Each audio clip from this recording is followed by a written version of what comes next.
Good morning. Today is Thursday, April 22nd. It's 9:08 a.m. This is a meeting of the Senate Natural Resources and Energy Committee, and we are taking up a variety of topics today. We're starting our day with our highlight, and that is a visit from Chair Snelling, former member of this committee, who's been renominated as for appointment as chair of the Natural Resources Board. So on some people's list, this might be an interview, but for us, it's considered an opportunity for conversation. So good to see you again. Thank you very much, Mr. Chair. Glad to be here. For the record, Diane Sneling, Chair of the Natural Resources Board. Great. So I'll start with our regular question when nominees, especially those with a lot of experience on the job, as you have, come back in, and that is to say, what makes you still interested in doing this work after years of doing this work? I'm an optimist. I continue to believe that we can make positive change and that it's entirely possible to have very solid economic development and, appropriate protection of the environment. So I guess that keeps me going. I keep feeling like Vermont is at, it's kind of in its, if Act 250 was made, established 50 years ago, I do think a lot about where it will be in 50 years, and that Vermont is entering this new phase of development in many ways. This is the modern age. What will Vermont look like in the modern age? And we have a lot of decisions to make about land use, quite honestly, going forward. And how do we make it fit with our concept of what Vermont should be? The dense downtowns with rolling fields and forests in between, and everybody has a good job and they can get there on public transportation. The idealistic part of it, as opposed to the wrangling. And I do feel, just maybe because of the close review of Act 250 as an entity versus what its day-to-day operations, has led to a lot of different ideas about what it should be, could be, etc. Sure. So all of that keeps me going. Yes. Well, that's great. Yeah, and so we have two members of the Act 250 next 50 years, commission here with Senator McCormick, Senator Campion. You spent a lot of time with that group. Not much has changed since that commission wrapped up its work. There's a lot of discussion and drafting, and frankly, there was quite a bit of controversy. And then we had a pandemic intervene, and I think the pandemic made it so difficult to work on something very complex with many parties that we sort of came to a halt. Can you talk a little bit about how you would prioritize, moving Act 250 into the modern era? What might be next if you could organize your shop and work with the legislature on changing, helping the system evolve, keep pace, as some people say? I really do, as I've said before to the committee, strongly believe that the Natural Resources Board and Act 250 needs some additional full-time members of the board, so that there is actually a board. I appreciate very much the volunteers that we have now, but they have other jobs and other commitments, and I think it would be very beneficial to have the collective knowledge and experience to be helping to bring proposals to the legislature from that perspective about changes to Act 250. I don't believe there's a whole lot wrong with Act 250. I understand. I've spent, so many hours collecting data to show that the timeframes that Act 250 is reference to have simply aren't accurate. And so I continue to have that discussion, which is when you talk about all of the breadth of different diverse projects in general, Act 250 projects are processed and permits are issued in a pretty good order. But that's still not how people perceive what's happening. And I would just come back and say, I'm not entirely sure we ought to do a review of the environment very fast, right? I mean, what's the speed level at which it's a compensation for the comprehension of the review? I do think we could make a lot of things easier. Don't get me wrong. I think that we have become bureaucratic in many of the decisions, and that's why I'm saying if you had people who were full-time on a policy basis looking at how to bring improvements, I think it would help move us past, it has to be this with the commissions or that with the commissions, into some very thought through longer term approaches to how we're going to make these decisions. Sure. Are you, I know recently there had been a number of vacancies out at the district commission level. And as I understand it, there's also been appointments. I have not kept abreast of the status. Are you feeling like the district commission offices, volunteers plus the paid staff, that we're now well staffed around the state? The volunteers and the staff are two very separate things, Mr. Chair. I hope you can appreciate that we do try to run very lean, and I think perhaps that's not been in our favor. If we asked for more, perhaps we would be able to produce more flexible responses. We are very, very busy right now. Mm-hmm. It would be very helpful to have more people appointed for the commissions. There was, the standard term expires in the end of January every post-election year, right? So the year following an election. And so I think there are still a lot of people who will be reappointed very soon, but have not yet, perhaps. And so it looks like there aren't people there. But as we've discussed before, it would be very helpful to have them. Sure.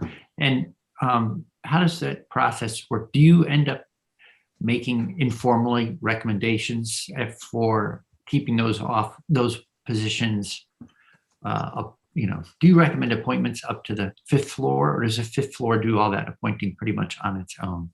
The governor has a website in which he invites people to apply for a variety of different positions. So they screen candidates through that process. And okay. That is how they have preferred to do it. Sure. Okay, great. Let me pause and see if other members of the committee have questions. I, of course, have more. But I know Senator Campion is dying to ask me about my champion field hockey days, but. Well, it's interesting. I'm looking at your transcript from high school now, and I have a couple of questions. It's true. I did look just like the Vermont maid in high school. I had 2 very long braids, right, with the field hockey stick. I don't think the Vermont maid had the field hockey stick, but. Now, it's interesting to hear you reflect, though, and think about the Vermont of the future. And I appreciate that vision because we talk about it all the time here in committee. And I think you really summarized it well, where, again, we're talking, about a lot in this committee around the disappearing of forests. We're talking about, we know the threat to the agriculture community, and what we have to always be keeping in mind what we really want this state to look like.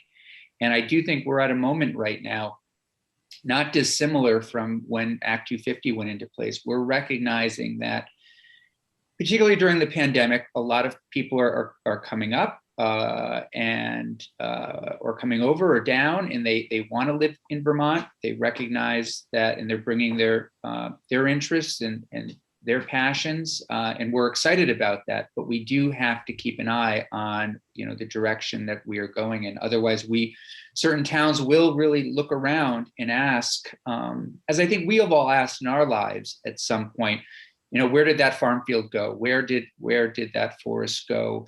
The views I had as a child, have disappeared. And if we don't keep that at the forefront of not only our minds, but of all Vermonters, really asking what kind of Vermont we want to build. And we talk about it in terms of our values a lot, but we're not connecting as much to our values out there as I think we need to. And it is a values question. It really is.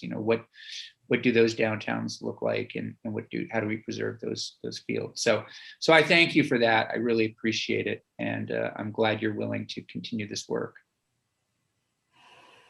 Only with the legislature, right? I mean, to continue to have the conversations with the Senate and the House, and of course, all of the engaged people in the towns and cities, and keep trying to move it forward. Yes. Right. In what way can, I guess one of the things I'm just thinking, in what way can we help you? I mean, I saw your memo about you're interested in me being the chair of this committee, and that would be helpful to you. But aside from that, is there something else that we can do at this point? In all seriousness, are there ways can I just break in here? You do the first morning and afternoon chair. Holy mackerel. Wow. There's really nothing he can't do, so it's not a surprise. Right. But in all seriousness, are there ways that we can be helpful to you and your work going forward that we might not be aware of at this point? I'm just curious. I haven't checked, if the additional money to the special fund of Act 250 is still in the budget or not. Do you know? I do not. Maybe Senator Westman might have observed that. I was kind of aiming my glance that way. But what was in $1 million in this for the special fund at one time? Sure. Back in the beginning of the year, that was to bring you from, pardon my, we've had a deficit to back into a surplus. Right. Was it in the House budget? Yes. Then I don't think we've touched it, but we have, we will today and tomorrow be doing ARPA funds and the one-time list. But I think we preliminarily went through, and as you well know, there are lots of numbers when you get down to the end of a budget. I don't remember us taking a specific action to take out actions of the House. So my recollection would be that it's probably still there if the House did it. Great, thank you. I know that the House did set aside the dollars that the administration had earmarked if the executive order had proceeded. And I understand that completely, but we also have a project, just for you all to be aware, that's moving, I think, through ADS, which is dollars to support a 3-year scanning project to begin scanning the files in District 5 and District 7, which would start to move us ahead in terms of having everything be accessed online. Right. When we did that work on the executive order, I know that we talked some about that appropriation and the balance prior to and after. And I think my understanding then, and I don't think anything has changed, was that that is in part because you're asked to run on maybe a too lean budget, and that this would end up, reinstating your balance. And it begged a larger question about, in my mind, about how the Natural Resources Board is funded, just broadly. absolutely agree, Senator Bray. And I think that was my point in bringing that as a concern to the legislature, to the administration, to say, look, we're doing everything we can. We do not overspend. That is not the issue. It's simply that we cannot predict revenues in terms of fees collected from projects. And it has been all over the map. And we simply have not been, there has not been sufficient development and fees paid to sustain the central operations of Act 250. And that's a concern. I don't think it's about raising the fees. I personally think, and have said this for too long to deny it now, that I do think that there is justification for greater, percentage of funds to support the work of the NRB and Act 250 to come from general funds. I do think it is not, the theory has been, well, the developers pay the fees, they're the ones who benefit. But quite honestly, I think that taxpayers benefit significantly from Act 250. And would be an incredibly small percentage to apply to such an important process. Yeah, I agree with you on that one. It has provided vast benefits for half a century to everybody here, not just those who did projects. So I have as people have thought about the evolution of the way that the NRB operates, two different models moving forward have come up. And one of them, I think you've been an advocate for, which is, some people call it the professionalization of the board, or addition of full-time staff to the Natural Resources Board. Other people have, in the last year, made the argument to me that we should return to the Environmental Board. And so I don't want to turn this in. I'm not looking for controversy. I'm sure you've thought about those two ways of addressing things. And I'm just wondering how you sort of, compare and contrast having it be the NRB board itself that evolves into the quote unquote professional board versus bringing back an environmental board. I guess I'd like to change the language if I could, Sure. Mr. Chair. And I think professional has always been a misnomer. I feel we're a professional board now, quite honestly. That's not the issue. I think it's the full-time piece.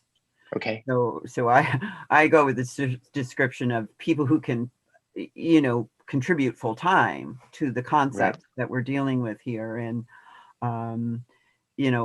I don't know that I haven't processed in my mind exactly what other changes in terms of how this increased knowledge could work in a way that was collaborative.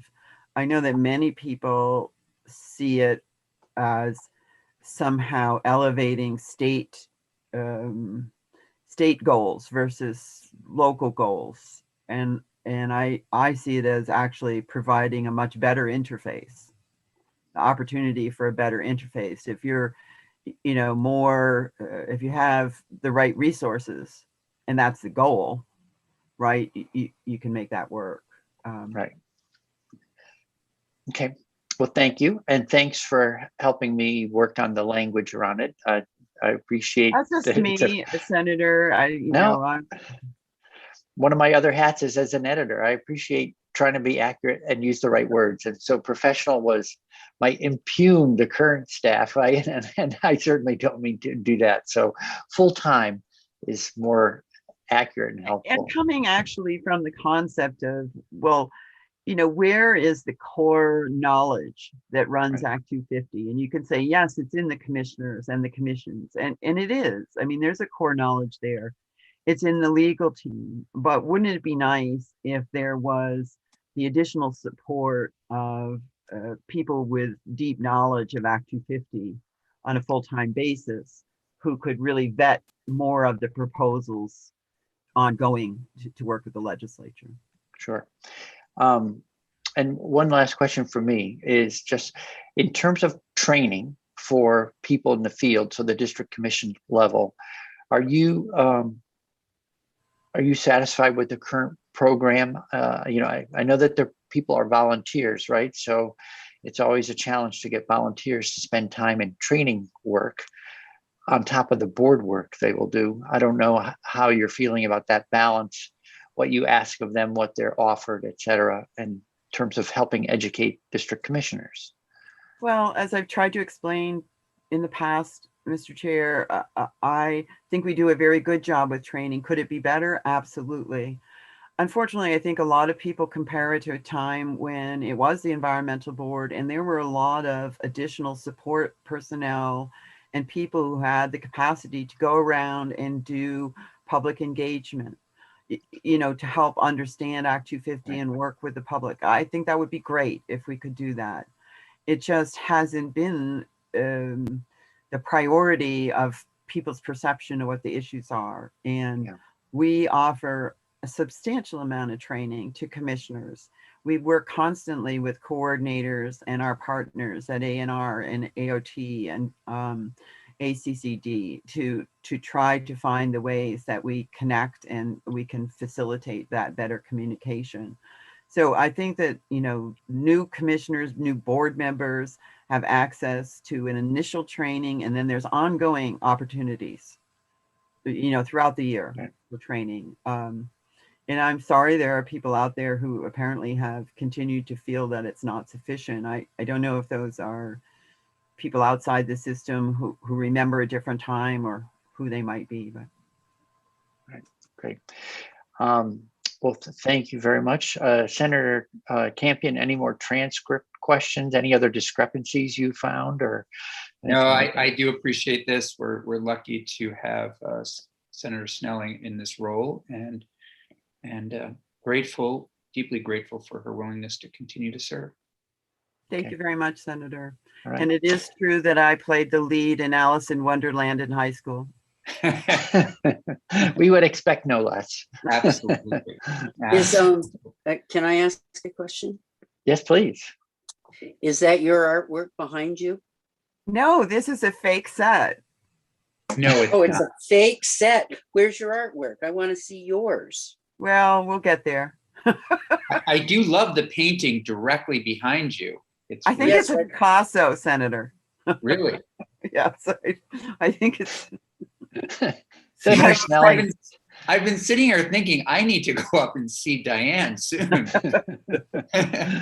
I finally figured out how to get the same background I use in Teams into Zoom. Okay, it's great. So, other Zoom meetings, the painting you have seen behind me is my painting. Yes, I do love that. Yes. Right. Yeah.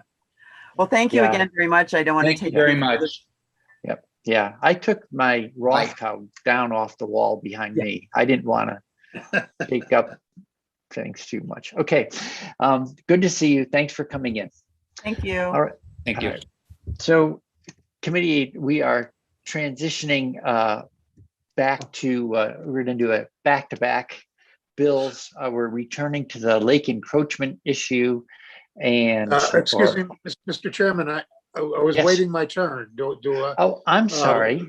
Will we revisit this nomination or? Yes. Yeah. So this was, she's Senator Sneling, and this topic is on our agenda again before we close business this morning. Okay. So you're having her back in for more questions? No. Senator So McCain, I scheduled. Yeah, I scheduled two things. She's on the agenda. The topics on the agenda twice. Once was the quote unquote interview. Then we'll come back and have our confirmation vote before we wrap up for the morning. So I will not have an opportunity to interview. I'm sorry, we had a half hour. I didn't see I missed the hand signal. No, you had said you were going around the committee. I didn't think it necessary to ask, since you had said you were interested in where the committee stood. I don't think I thought it was entirely appropriate that you called on Senator Campion. I don't think he had his hand up either. I think he was called on, and as he should have been. And okay. I think I should have. my apologies. Maybe we could get her in just for 5 minutes toward the end of the day. I mean, Yeah. toward the end of the meeting. I think that would Yeah. be 5-10 So- minutes. That'd be great. Yeah, we have another time blocked out, so we'll double back. Sorry, Senator McCormick. Makes sense. You're so orderly about putting up your orange hand that when I Try. don't see it, I figured you're passing at the moment. So my mistake. We can fix that. I'm an old man. I still wait called on. Okay. It's an quaint, old fashioned custom. Yeah. Well, I would just say, I would rephrase that and say you're polite. That's not. So we have two things back to back to address. One is so maybe the last time I get to say the scuttling of the ship Adirondack, the lake encroachment amendment, as well as H108, an act relating to Vermont standards for issuing a Clean Water Act Section 401 certification. So to help us with both those, we have asked people who've worked on these things with us previously back to the room. In particular, I wanted to turn to Mr. O'Grady to present a modified version of the amendment relating to the capital bill, relating to lake encroachment. And to just fill this committee in, I went to institutions. Senator McCormick, jump in whenever you want here, since you're on institutions, but I was invited into the committee yesterday.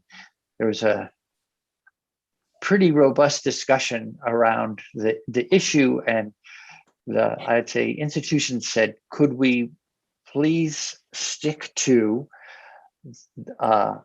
an amendment that focuses just on the sinking of or reefing of vessels in the rulemaking, which was what prompted the entire discussion in the beginning. So that was their request to us as a committee to narrow the amendment. And I said, okay, well, I can't speak for the committee, but I asked Mr. O'Grady to draft it in order to, in case we do go that direction, that we would have ready language, because institutions will be voting the bill out this afternoon. So with that, I'd like to ask Mr. O'Grady to screen share, take over, and fill us in with what the current amendment looks like once skinnied up. All right, good morning. I'm going to share my screen right now.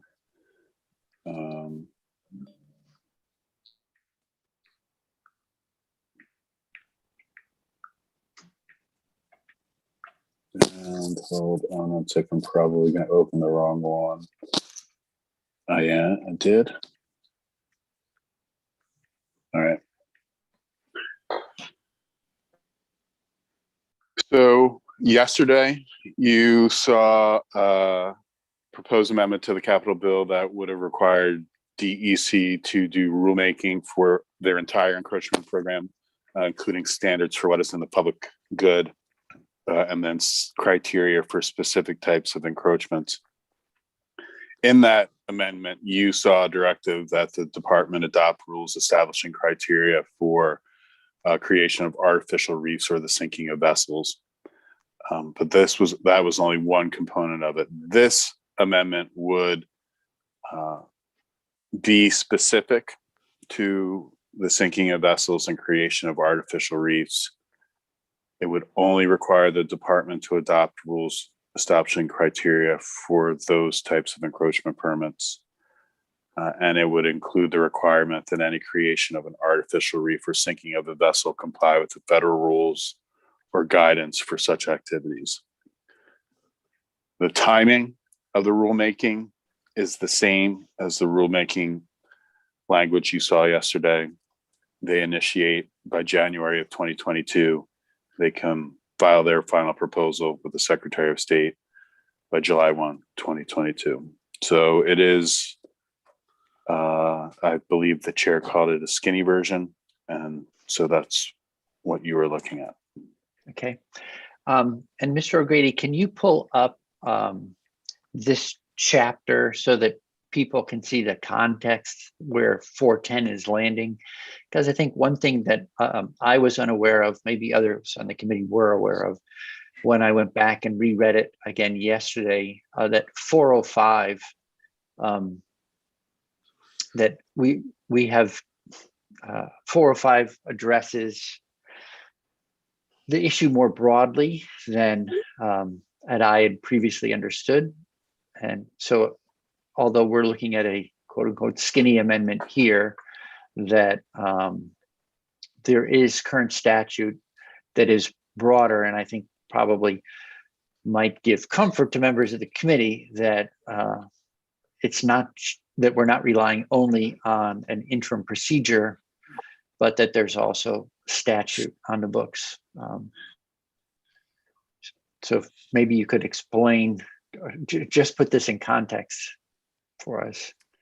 Well, okay, so just step back one layer under 29403, except as provided in the section, no person shall encroach on any of those waters and lakes and ponds under the jurisdiction of the department. Those waters that are underneath the jurisdiction of the department are those delegated to DEC under 29401. All lakes and ponds that are public waters and the lands lying thereunder. So any encroachment on those lakes and the lands lying thereunder is prohibited unless they receive a permit. There are some exceptions for wooden or metal docks for non-commercial use that are less than 500 square feet. A water intake pipe not exceeding 2 inches, temporary extensions of existing structures added for a period not to exceed 6 months, ordinary repairs and maintenance to existing commercial and non-commercial structures, duck blinds, floats, rafts, and buoys. And then existing encroachments shall not be enlarged, extended, added to without a permit. And then you get the permit standard, which is 405. When an application is filed, the department shall not issue the permit unless they determine it will not adversely affect the public good. And making that determination, they consider the effect of the encroachment, as well as potential cumulative effect of existing encroachments on water quality, fish and wildlife habitat, aquatic and shoreline vegetation, navigation, and other recreational and public uses, including fishing and swimming. Consistency with natural surroundings and consistency with municipal shoreland zoning ordinances or any applicable state plans. And so that's basically the function. As you referenced, there is an interim procedure. The interim procedure includes things that are not in statute and were never authorized by the General Assembly. So there was policy that was made by the department without directive from the General Assembly. And then there are things that are just probably outdated under statute and the interim procedure. I guess the one that I would probably focus on, there's now something called Connect a Dock. It's made out of plastic and it's like Legos. And you can build a dock, but it would not be exempt underneath the plain language of this. And I don't know how the department deals with them. So that's, you know, there are things that probably could be updated under underlying statute as well. Okay, great. And then so just for the committee's sake, then the last section of this chapter is the rulemaking, which currently just says there can be rules. Right. It's discretionary. It's, you know, it's that whole debate about whether or not the agency should be given specific mandatory rulemaking requirements or discretionary in order to implement the requirements of a chapter. So this was granted in 2011. They didn't have rulemaking prior to that, and they have not exercised it to my knowledge since then. Okay, great. So let me pause here and say, are there any committee questions about the statute or the amendment? While we have Mr. O'Grady steering. Okay. Senator McDonald was actually our lead and liaison to Mr. O'Grady in getting this language moving. So thanks again, Senator McDonald, for that. And I don't know, as the originator, if you have any comments about the rescoping of the bill to focus on the issue at hand, namely the reefing. Yes, I had a couple of comments. The whole thing is sort of brand new, and I think the agency should be complimented for its diligence in seeing that this vessel is sanitary and is being put into the lake in a way that's been thoroughly reviewed. And I believe that most of us say that it was an okay thing to do because there was a historical connection, and it has served that historical purpose to be part of an underwater museum, and that was a stretch for the administration to make that ruling and head in that direction, even though I believe it was the correct direction to go in. And rulemaking that would include giving some backup for such decisions by including some certification of its historical nature would resolve this issue. This seems like a big rulemaking to go beyond that step. And if we were to take testimony on if the rulemaking for identifying historic nature and any other suggestions that might come into the rulemaking, we might learn that there were other things that were useful to do, but I would want to limit it to, I think we ought to limit the rulemaking to adding the historical nature being part of such actions. And that would be prudent and give cover to the Agency of Natural Resources when they do their work. And if there were any other issues, we would certainly ought to bring them back to the legislature, but not go beyond that more narrow scope for rulemaking. So that would be my recommendation this late in the session, and trust the agency will find that a friendly approach, and so that's what I would suggest. Okay.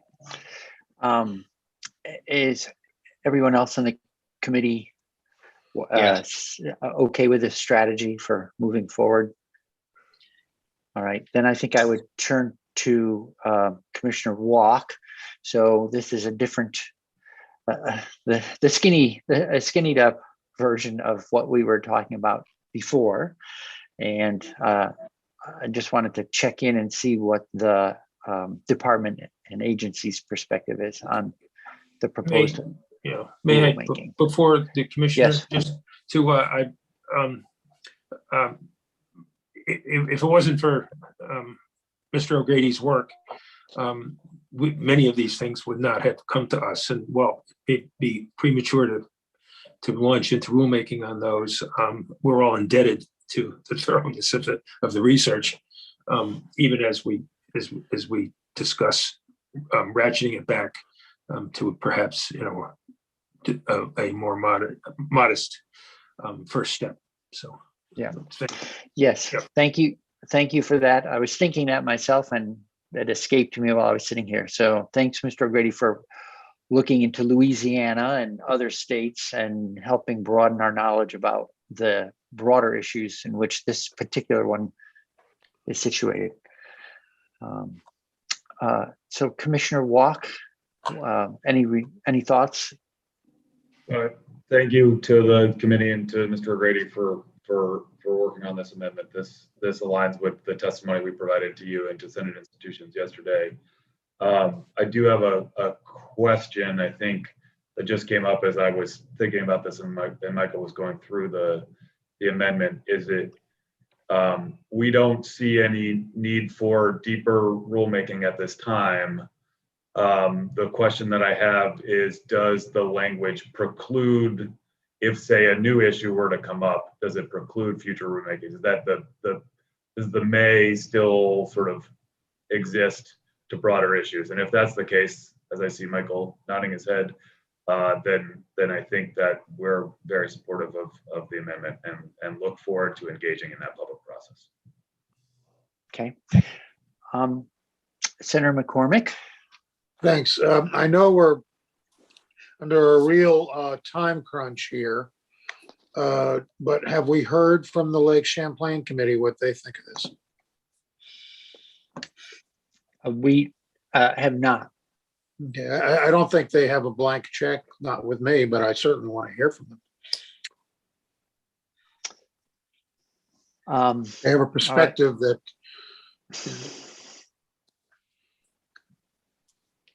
I will say that in other committee hearings, they have advocated for standards for this type of activity. But I can't speak for them specifically related to this language. We can try to get hold of someone while we're all together this morning to weigh in. To Mr. O'Grady's comment, I mean, from what I recall of their testimony, it was their concerns centered around the vessel. And so this is, or future vessels being sunk. And this rulemaking is specifically on that. So as a party in any kind of, the notice and comment process related to rulemaking, they would have, full ability to weigh in on that issue. I don't remember them. Well, that's not quite right. They did touch on broader issues like providing other ways for other folks to engage in underwater export, scuba diving as opposed to aqualones or whatever they're called. Okay. Yeah, I know that usually when someone thinks they know what I'm thinking, they're not 100% right. They're invariably missing something. Most people, okay. I don't trust our mind reading skills. Let me put it that way. Okay. So, Jude, I would ask if, so let's see how far we can get minus that testimony. And then I'll ask Jude to reach out to, I think it was Ms. Sofer, who spoke with us on behalf of the Lake Champlain Committee. And we could see if we can check in with her in the next 40 minutes, because we have time through 10:30 scheduled. We'll go on to 1:08. So assuming that this is a judged an improvement by that committee, I'm just trying to sense, well, I'm going to stop with the hypotheticals. We'll try to catch someone from Lake Champlain Committee in the next 40 minutes.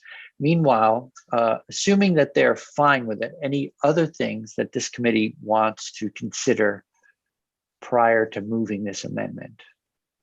Well, actually, so what we would be doing is we would be handing this amendment off. Senator McCormick, you're on institutions, and it would be taken into the Capitol bill this afternoon, as I understand it. That's the plan. Okay. That's the plan. Well, we only have one big controversy left, Mr. Chair. And what is that? Will the plaque say the South Jacksonville and the Adirondacks, or will it only have the name Adirondacks on it? Okay. The vessel had been renamed during its storied history, but perhaps we can leave that to a future time. Okay. There was one other, I have a question for the commissioner, but Senator Campion, please. One question that I was asked and don't know the answer to, but I suspect Commissioner Walk will. Does this still need to be approved by the city of Burlington? I was told, there was a news article that said it does, and when I was asked the question, I didn't know the answer. And then I believe the ferry company said it does. So I'm wondering if somebody might check into that, or maybe Mr. O'Grady knows if it has to have city approval.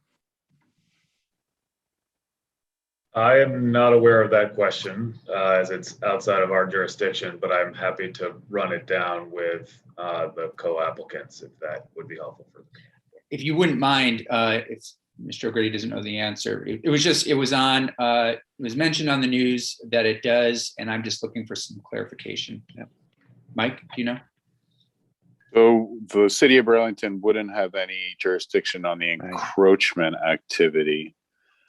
The question probably is, because they've been delegated the public trust authority over the filled lands in the Burlington Harbor. My only thought is, if it's, I would say no, but these are not filled lands, so I don't think it would fall under that. And my next thought is the harbor, and whether or not they've been granted a Coast Guard authority to regulate their harbor and marina. And if they have, and this is within that territory, then yes, they would have to approve that use. But I thought Mallett's Bay was the only Coast Guard approved municipal marina, but I could be wrong.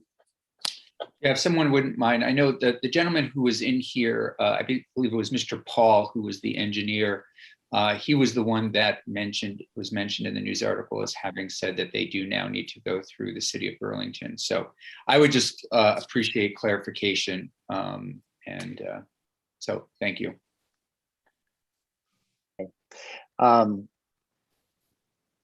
Okay, so we have two loose ends. My recollection of the testimony was that the ferry was going to be taken something like a mile away from the shore, so from downtown Burlington, but I may not have that right, so we'll get that information too. All right, so not seeing any further questions on there. I did have one question for Commissioner Walk, and that is, I think from this committee's point of view, the crucial issue to come back home on it was, what's the environmental impact of the vessel? And so we were told that there are rules and regs from the federal level about how one of these vessels is cleaned up before it can be reefed. So I asked the commissioner to just check into it to try to evaluate basically the stringency of that cleaning. And so Commissioner Walk, I don't know if you've had a chance to look into it and come up with any additional information from what we already heard.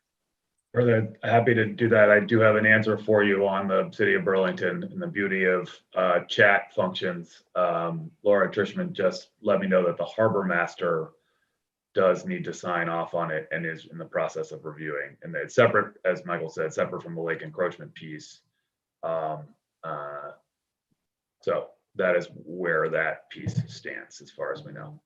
So may I follow up to that, Mr. Chair? Sure. So actually, I think I can figure this one out on my own. Actually, Mr. Walk usually figures out all these things for me, but I think I've got this one on my own. So if not, though, I'll let him know. Thank you.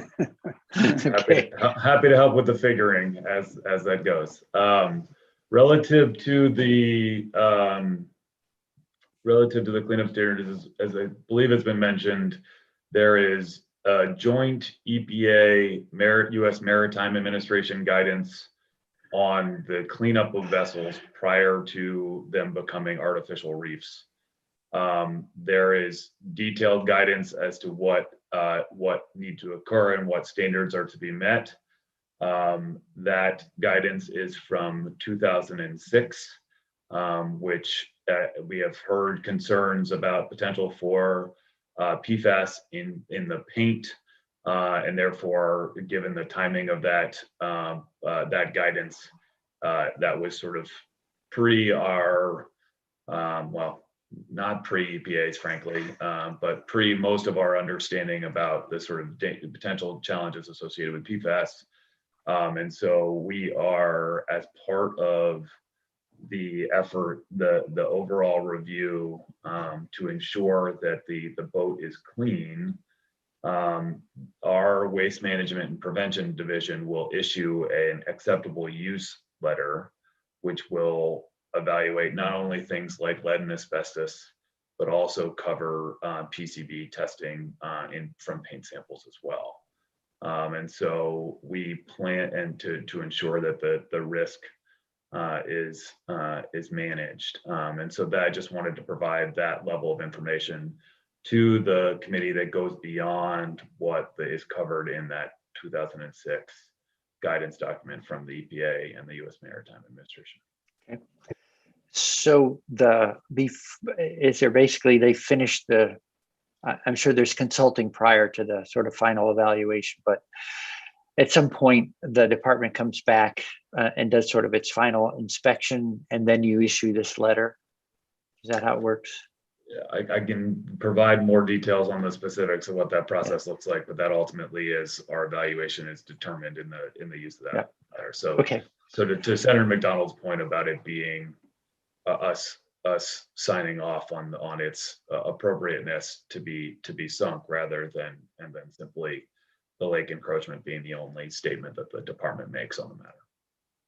Great, thank you very much. I think that was helpful. I just wanted to dot the I's, cross the T's, because it was at heart the environmental question that was, I think, of greatest interest, at least to the public at large, from all the emails I've gotten.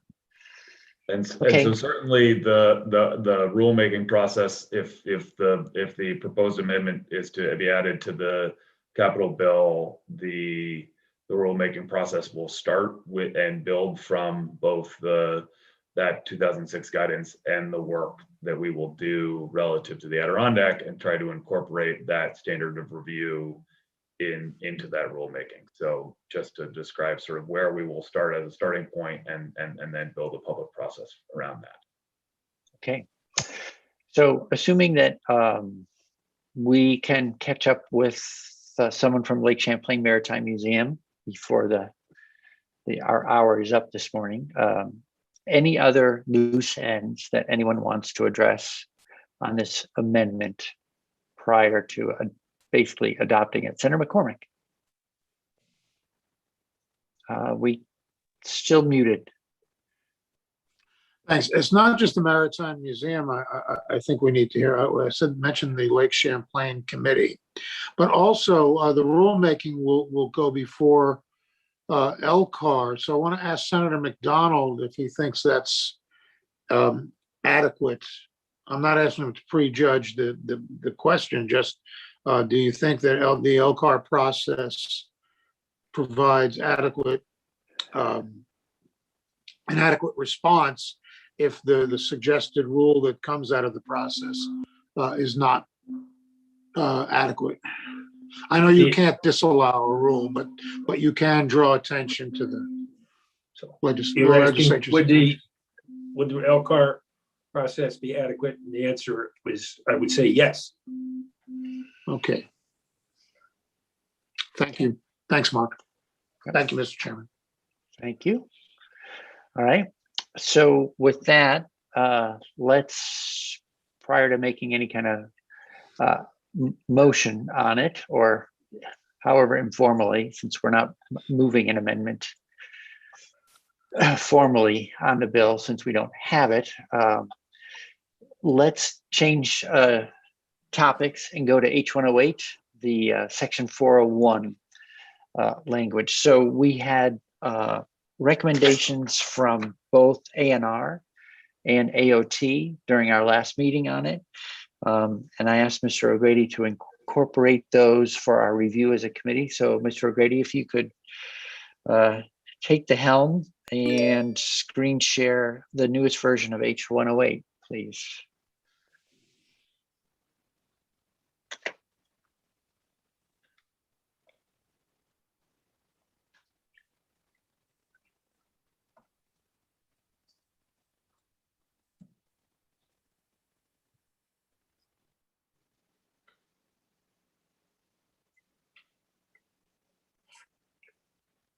I was muted, so I have to go back. And all right, do you see the screen? Yes, sir. Okay. So this is an amendment to 1253. It's in chapter 47 of Title 10 related to water quality. Would you just like me to go through the changes? Yeah, please. And if anyone in the committee has broader questions, feel free to flag us down and ask about those too. But I think at this point, So, just changes would be great. In 1253H, there's a requirement that as part of the 401 certification that A&R review compliance with other water quality laws. And the first change on line 14, it had previously said wetlands protection and water quality management, but the actual title of chapter 37 is water resources management. And then in the previous draft on lines 16 and 17, there had been a previous subdivision C that had required compliance with the lake shore encroachment provisions, but that's more of a land use requirement around a lake and not a water quality requirement. So that was struck at the recommendation of the Agency of Natural Resources. And then on page 2, line 1, the language that said the secretary shall deny an application, and the agency asks that it be switched to shall not grant an application. And then on Sorry, on that last one, can you remind me of why that's an improvement or gives them more flexibility? I'm trying to remember what Mr. Chapman said, and it's escaping me. So basically they apply for a certification or that they comply with the water quality standards and the other applicable laws. So you're not really asking for approval to do an activity, you're asking for certification that you comply with standards. So this is probably more accurate with the nature of the application. Okay, thank you. And then on page 3, line 6, it had previously said that to assure compliance with the water quality standards and other applicable state laws, and the Agency of Natural Resources asked that it be changed to appropriate. Oh, darn it. So I'll just ask, because anything we're changing, it's fair game for someone to say why you're changing. What's the significance of applicable versus appropriate? I don't know why they've changed that one. Arguably the applicable laws are going to be the ones that are listed in 1253H, the water quality standards, and then A through E. I don't know why it says appropriate. That I was not in the room, and I didn't get any messaging from the agency about why that was changed. Okay. So, Senator, Mr. Chair, if I may, yes, please. Discussing it with Mr. Chapman, it was to align appropriate state laws at the end of section 1 with where it comes up in when it was listing further up where it says appropriate state law as well. So it says any appropriate. Okay. Yeah. So okay. So it's just an alignment. Got it. Consistency. Thank you. And then on page 4, in the language about the projects that are exempt, AOT had requested that the language be clarified and basically more concise so that it refers to highway projects or railroad projects shall be exempt from the requirements And the language that was in the previous draft, when a separate alternatives analysis is otherwise required under state or federal law, is struck. And it's just that highway projects or railroad projects will be exempt from the alternatives analysis in 1253 H2A. Because they're addressed, well, they're addressed in the other permitting relevant to railroad, federal permitting relevant to railroads, right? And well, they're hard to relocate. Yes, there's that, and the regulatory process for both is rigorous. And I think I was not here when Michelle asked for this change, but I can understand why. Okay. And then the last is just a technical. It had previously said within 90 days from the effective date, and the editors wanted to say within 90 days following the effective date. Okay. Great. Any, excuse me, committee questions on the language changes? I'm Senator just Campion. wondering if we could go back to the railroad section again. So this is municipal road or highway projects or railroad projects shall be exempt from the is this doing any other exemption? So this is just that part that is exempting railroads or well, hold on. It's only from the alternatives analysis 1253 H2, which is this requirement, top of page 2. A&R shall not grant an application for certification unless there is no practical alternative to the proposed activity that would have a less adverse impact on waters and wetlands of the state, and provided that any proposed alternative shall not have other significant adverse human health, safety, or environmental consequences. Thank you. Okay. All right, should I stop sharing the screen? Yeah, if there are no other committee questions on the text. Okay, and we have Ms. Boomhauer with us. So I don't know if you have anything you want to share with the committee while we're touching on this, on these amendments. Thank you, Chairman Bray. No, we have no further suggestions, and we really appreciate the opportunity to provide these modifications. Okay, thank you. And we also have Mr. Dumont with us again this morning. So I wanted to thank you. You were here, as they say, at the beginning of this entire discussion. So just want to check in with you and make sure that as we've made changes that we haven't lost anything in the translation along the way.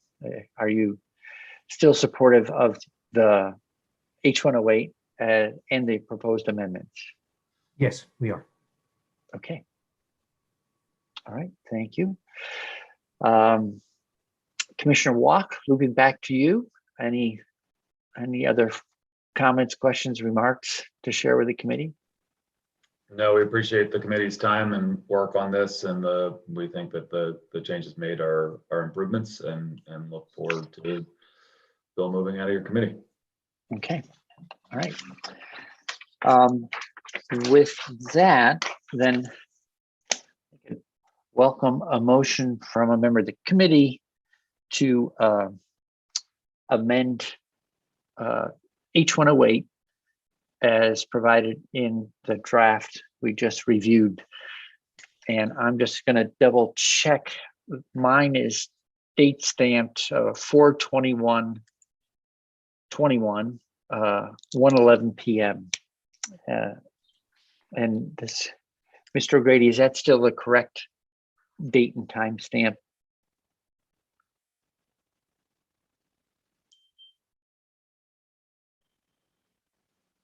Have we lost Mr. O'Grady? No, there you are. Hold on a second. I literally just closed the document. So yep, I've got 4/21, 1:11 p.m. Thank you. trickier than in the real world where we have the same pieces of paper in front of all of us. Okay, so that's the current draft. Is there a motion to amend H108 with the draft we just reviewed? So just for clarification, if I may, Mr. Chair, so what you're amending, you're not looking for passage yet of H108, you're just amending H108 at this moment. So we, in this case, we do have possession of the bill. Right, I know, So that's why I'm wondering why, right. Go ahead. So first we would amend, and then we would move, then I would look for a motion to vote out favorably H108 as amended, and we'd take it to the floor. Senator McCormick. You're muted, Dick. Thank you. I want to make sure I'm clear on what it is we're holding the agency to. I don't have the text in front of me right now. Is the text appropriate standards or applicable standards? It was changed to appropriate because, as Commissioner Walk noted, the requirement of listing the state laws that need to be reviewed for. That's what that list was about. Yeah, it says appropriate requirements of state law. Right. So how much wiggle room is that really that we're giving? I don't think you're giving and I much. apologize. When you were going through that list, I was looking for the Lake Champlain Committee's contact information. I'm sorry. Okay. You are giving a little wiggle room because it's a list that's preceded by including. So the agency does have some ability to say that there are appropriate requirements other than the list, but the list is pretty comprehensive. The list is most of the water quality laws that I can think of, statutes that I can think of, that would be appropriate to review for a 401 certification. Well, it's a comprehensive list, but on the other hand, if there's not an issue, that's fairly easily disposed of. I mean, often just the NA not applicable as an answer, right? So I guess, can I ask another version of that same question?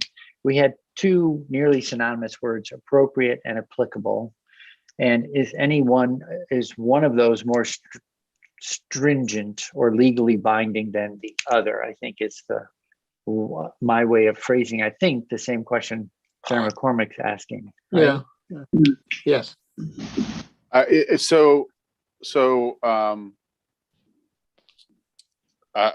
do think appropriate is the proper term here for the nature of what is being applied for, because the activity, the federal activity, the activity that requires a federal authorization or permit, the agency is going to look at these laws and see if the proposed activity is complying with them. The proposed activity might not actually need that state permit. So it might not be applicable to them, but it is appropriate for the agency to look at that law and how the proposed project affects that law.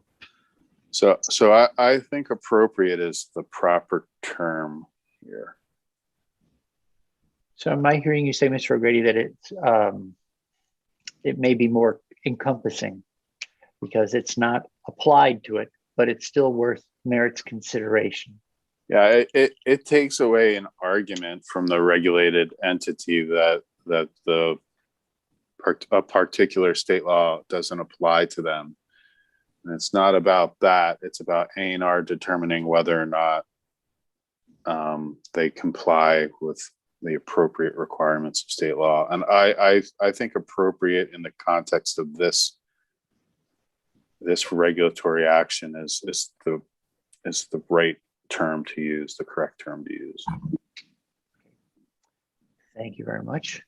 Senator McCormick, is that a satisfying answer? It's not unsatisfactory enough for me to cause trouble. Okay. I have my Um, doubts. All right. Well, so we can move on, but let me just double back to it. So, I mean, I think the concern I think I hear, and I heard this before from another person, was that applicable is less discretionary, and that appropriate involves some discretion. But from what Mr. O'Grady just shared with us, it makes me think it's almost the other way around, that the set of applicable laws is more firm and potentially narrow than those that are appropriate. And so if we're trying to be protective, that appropriate ends up being more protective than just narrowing ourselves to a purely applicable in sort of a mechanical legal sense. Am I fairly characterizing what you just shared with the committee, Mr. O'Grady? Yes, I think that's a fair characterization. I do see that Michelle Boomhauer has her hand up. Ms. Boomhauer. My apologies, Mr. Chair. I was going to simply comment on the need for a comma in the language that I noted while we were going through the language, but I will weigh in that applicable was language that would work from our perspective, but certainly Commissioner Walk is probably more of the expert relative to this. But for Mr. O'Grady's consideration, it looked as though there may need to be a comma placed before or railroad projects right after the highway section. And I just wanted to flag that as we were noticing it.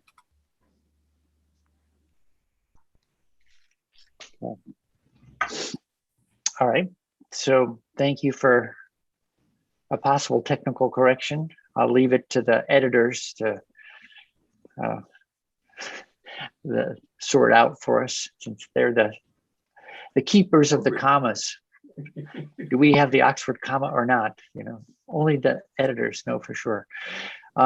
So I think we've dealt with all the issues, other than just to close. I wanted to get back to Commissioner Walk and say anything more on H108.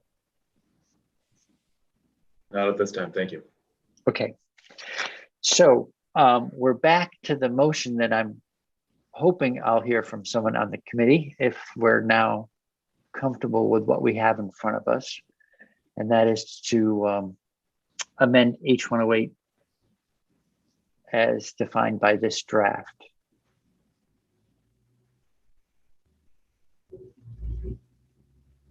Anyone ready to make that a motion? Or if not, could someone explain what is preventing us from moving that motion?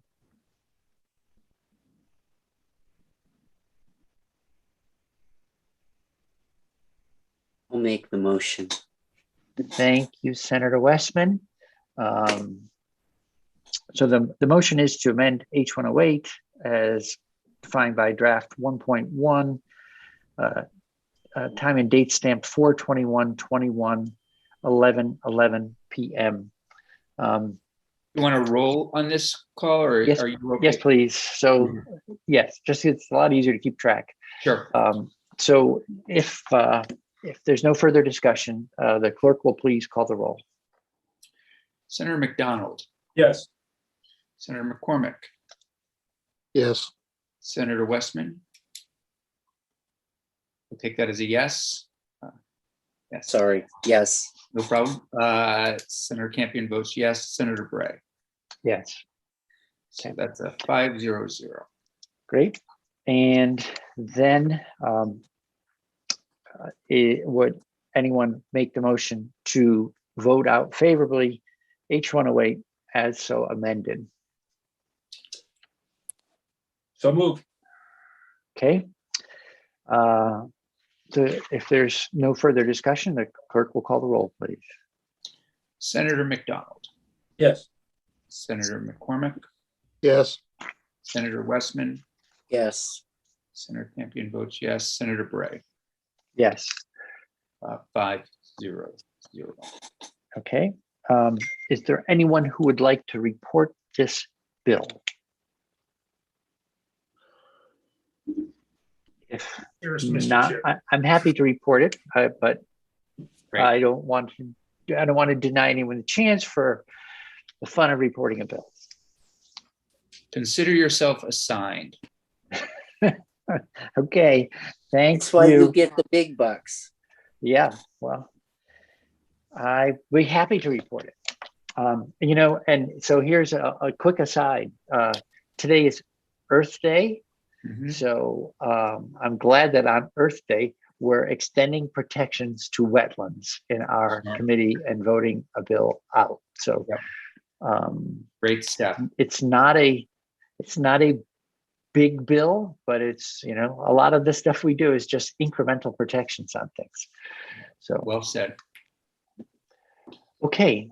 So with that, we've been trying to reach for the last 40 minutes. Hi, Thank you, Michelle. Ms. Boomhauer. Trying to reach for the last 40 minutes, someone from the Lake Champlain Committee, and have been unable to reach anyone.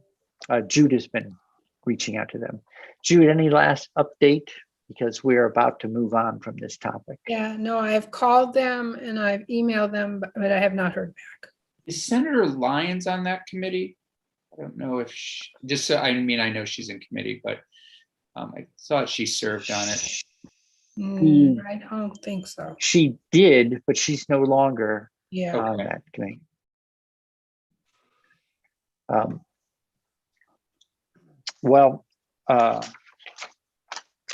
Mr. Chairman, Yes. yeah, I think it's regrettable that we're dealing with this as though it's sort of it's on short notice and we have limited time and we're trying to squeeze us in. I think it was an oversight that the Lake Champlain Committee was not notified in the first place. And oversights happen. I'm not complaining, but I just think what we're dealing with is that these are interested parties who have been involved in the issue all along. And so I hate to think that I would hate to have the time pressure used as a reason to not deal with the committee. I think if we have to delay, and my guess is that they're going to like it. I don't think it's actually a problem, but I do think these are interested parties that have been involved all along. They ought to be involved now.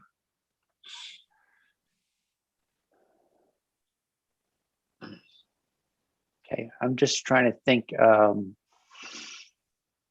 We are not actually bringing this language to the floor. So I think what I would propose is that to the extent that we can be straw polling this, right? It's going to be built into the capital bill.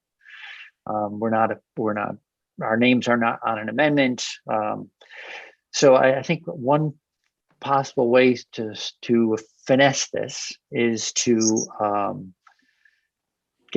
poll the committee for its position on this as though we were going to move it. And then the Lake Champlain Committee will have the balance of the day to be contacted and to weigh in institutions, which is actually going to take up the work of moving this language. So Senator McCormick, that will give them about 5 hours to respond. And would you agree that that's a satisfactory way of bringing that back into the conversation? Or maybe people on our committee are not comfortable with that. We may have to live with it, but again, ordinarily we would. How much time do we usually we invite people at least a day before? Not always. We sometimes call people the same day, but yes. Well, I And I agree. It's suppose definitely, ultimately that's the chair's discretion. it's not ideal. The challenge is that that your other committee has already delayed moving the bill a day for us to be able to have 2 extra days on it. And it is unfortunate that we haven't been able to get hold of them. So I'm going to suggest that at this point, unless people are not comfortable offering, let me see. It's really, I don't really see a way to keep this in suspended animation for too much longer. We are here till we have another hour in committee. So I'm going to ask Jude to continue to, Jude, have you reached out directly to Ms. Sofer? And I have, in Lori okay. Fisher. And I was going to say, and Lori Fisher is the other Yeah, right. person who's a usual point And of I contact. left a message. I called their office, but it was an answering machine, and I left a message with the answering machine. Okay. Have you emailed or text people as well? I've emailed them. I have not. I don't have their I don't have their Okay. phone numbers to text. Okay. So, so let's park this for the time being. I don't want to scuttle the amendment, but my sense is that we've made all the changes that we're apt to make. And as best I know, this is, we have an amendment that addresses narrowly the issue at hand, which also fit the bill from what both Senator McDonald's original intent was, as well as Senator Benning's hope that our committee could do, which was bring forward language that focused on the issue of reefing a ship and set aside other issues that we might want to discuss.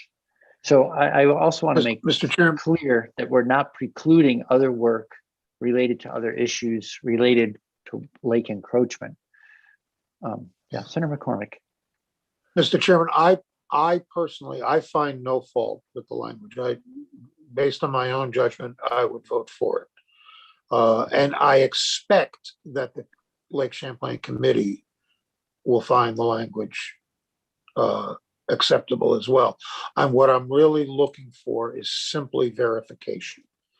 Just, measure twice, cut once.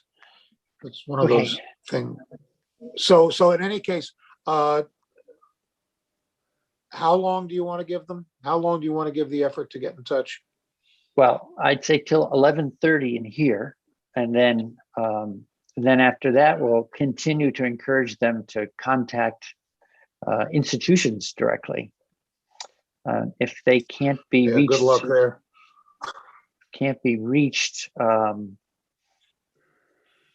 today, then institutions will have to make its best judgment as to how to move forward. Okay. No, I think you're doing your best on that.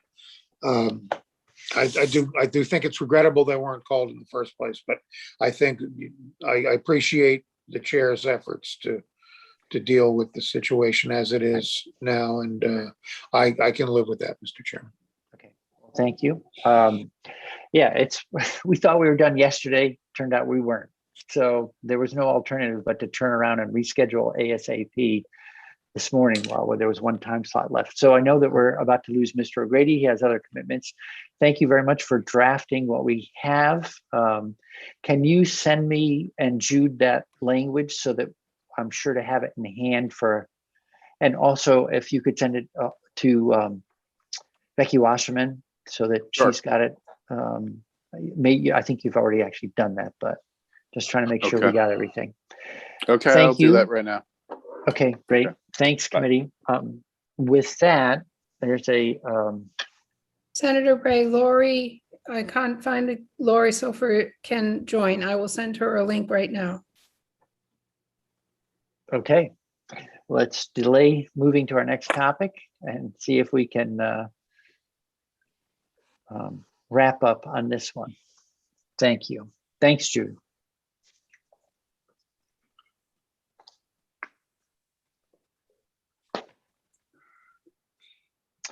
So to Ms. Kaczynski, Mr. Cassell, Mr. Ingenthron, and Kathy Jameson, and Ms. Jameson, thanks for your patience. We'll be moving over to electronic waste momentarily.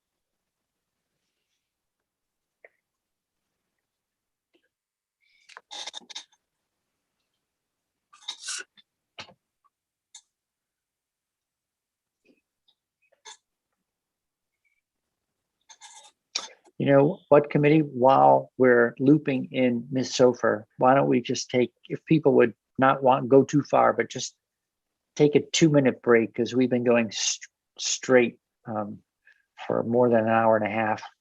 And once we have if you listen for Ms. Sofer's appearance, then come on back.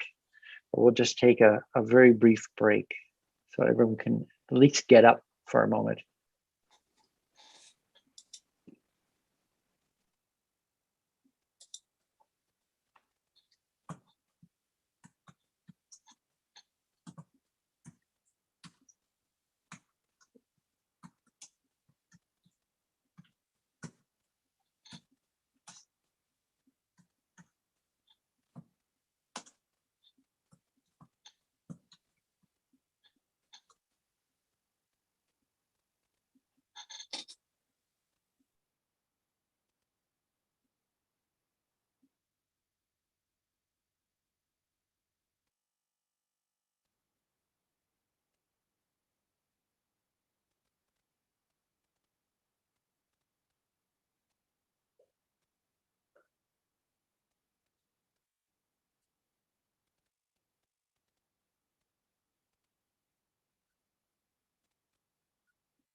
Lauren is joining our meeting. Thank you, Lauren, for stepping up at the last minute. Absolutely. Thanks for having me. Hi, everyone. Good morning, Ms. Hofer. Thanks for Morning. jumping in. It's that time of year in the legislative where, in order to keep track of bills moving and calendars, things sometimes are in giddy up mode, and we're definitely in that mode right now on the issue related to the Adirondack. So I just to fill you in with what's happened in the last 24 hours, we had a proposal to do a rulemaking related to lake encroachment. The language we drafted in council and then consulted with the institutions committee, which is actually going to move this as part of their capital bill. They asked that we keep the focus of the rulemaking on the issue at hand, which is namely the reefing of vessels, and so that we won't be in the same situation again. We'll have had a rulemaking which will involve stakeholders, a public process, so that all the kinds of concerns that have been shared in the last month or so, we'll have a public forum to vet them, and then the rulemaking can reflect the input of all interested parties. So that's what we have done. We've proposed a rulemaking that is limited just to the reefing of ships, and that's the proposal in front of us. Because you were a stakeholder in our earlier discussions, Senator McCormick rightly and carefully said, well, it would be great if we could hear again from the Lake Champlain Committee. And it was just that things were happening so quickly that we'd had trouble reaching you. So thanks for jumping in. The question to you is the proposal that we're discussing, satisfactory to the Lake Champlain Committee?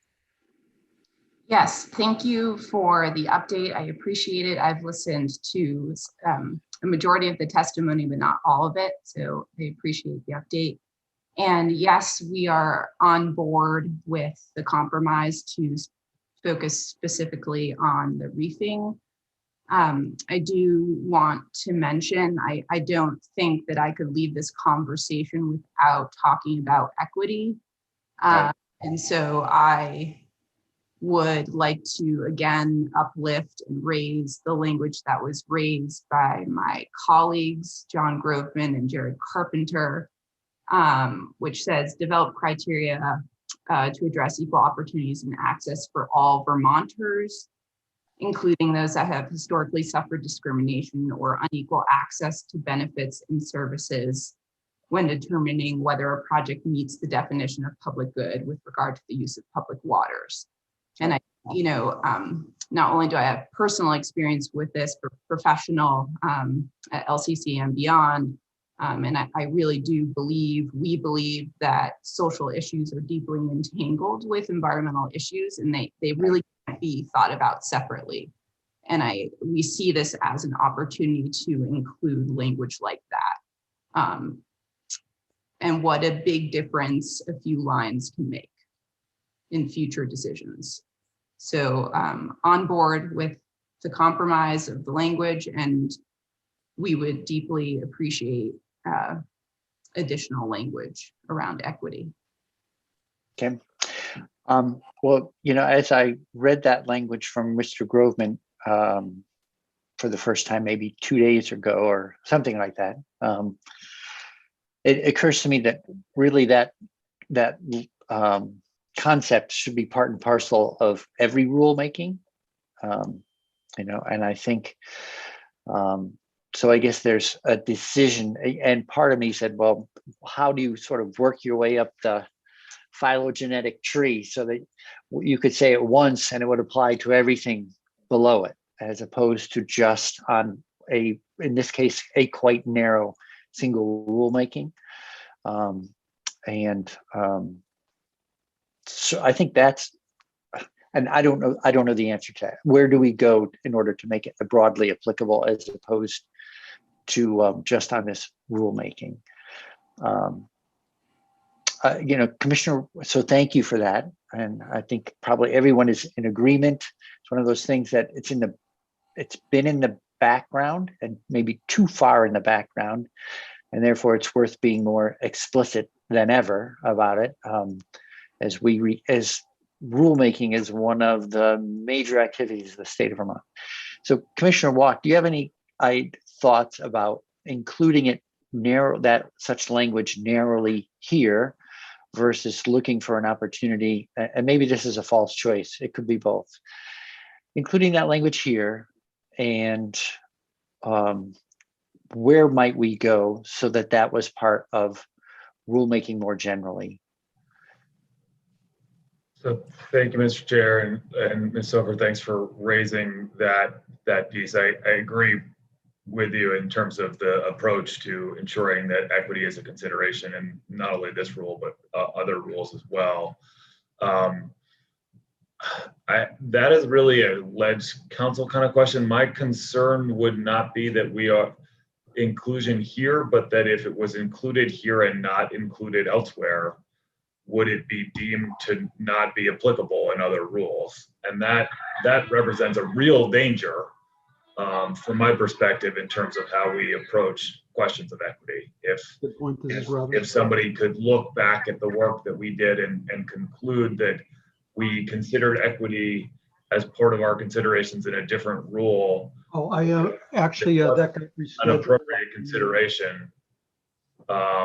Because it wasn't spelled out in the same way it was in this rulemaking context.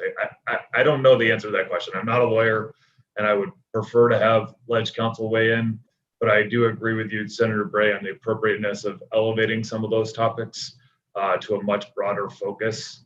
I don't know whether that would be sort of an Administrative Procedures Act sort of consideration or not, but that would be my sort of general response to that topic.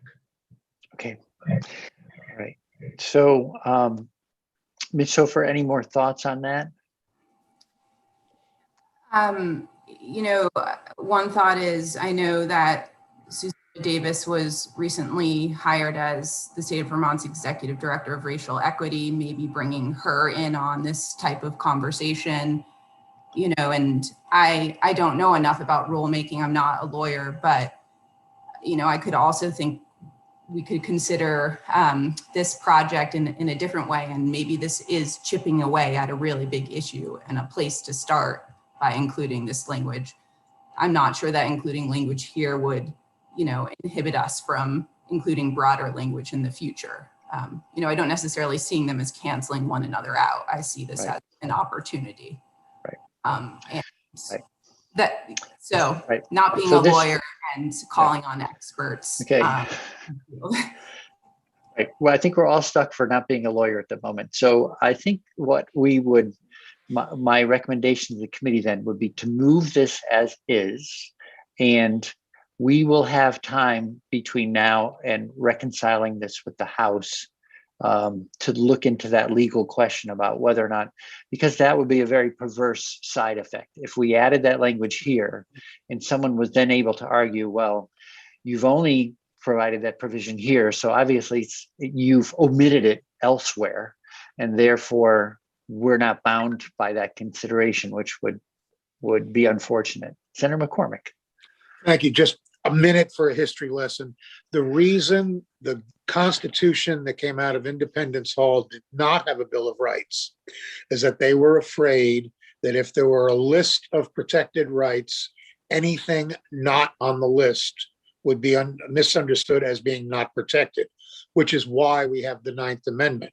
When they did pass the Bill of Rights, it included the Ninth Amendment, which explicitly says the fact that there's a list of protected rights does not preclude other rights. So I think probably the issue of equity being part of a law really ought to be a generic law, that we should have a bill that says equity has to always be a consideration. And I think you're right. Probably we should do this one as is, because we don't have an analogy to the Ninth Amendment for this right here. Right. Okay. Well, great. So thank you again, Ms. Hofer, for weighing in both on the narrow question on point, you know, about the reefing, as well as the much broader and timely equity question. So with that, I think this committee is definitely interested in that, and will continue to dig into that even as this amendment moves forward. Commissioner Walk. Lauren brought up Susanna Davis and the work that she's done in part in developing an equity assessment tool for use by state agencies. And I would encourage you to have Susanna in if you have meetings next week as you're wrapping up your business, to think about that and see what considerations we might want to look at over the summer as you return for session next year, to have something more robust. I would caution against any quick action on this, not because it's not important, but because it needs to be a conversation that involves lots of different voices, and it is it is important for that conversation to occur, and not assume that we've addressed all of the issues that might come up. And so that would be my counsel, take it or leave it to the committee. No, yes, I think that's a useful caution. You know, if I've learned one important new phrase in the last year, it is nothing about us without us. You know, so I would hate to have us thinking that we were going to do something and we weren't working with the very communities that have been disadvantaged in some past decision making. So with that, So now I would just say by a show of hands, I would ask members of this committee whether they support the amendment as drafted for recommendation to the Senate Institutions Committee. So all those in favor of recommending this to institutions, please raise your hand. Okay, so we have. Mr. Chair. Yes. Have we run past the pared down draft or? Yes. Yeah. Okay. Okay. The paired. Okay. Yep. Okay. So we have 500 as an informal recommendation to Senate institutions. Senator McCormick, you'll be like Santa Claus coming through the door with a gift for the other committee today. But meanwhile, so I've added to our to-do list. We'll reach out to Ms. Davis and others about engaging on this broader question. So thank you to everyone, including those who've been in the waiting room as we sorted these things out. Thanks, Commissioner Walk. Thank you, Ms. Sofer.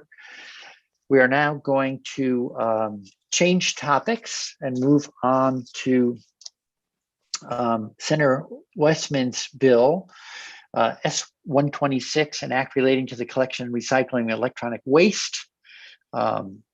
We're starting a little late, but we had some slack on the other end of our schedule, so we're not going to have to rush. We have an hour still, and I'd like to start with Ms. Jameson. So we've done a bill walkthrough.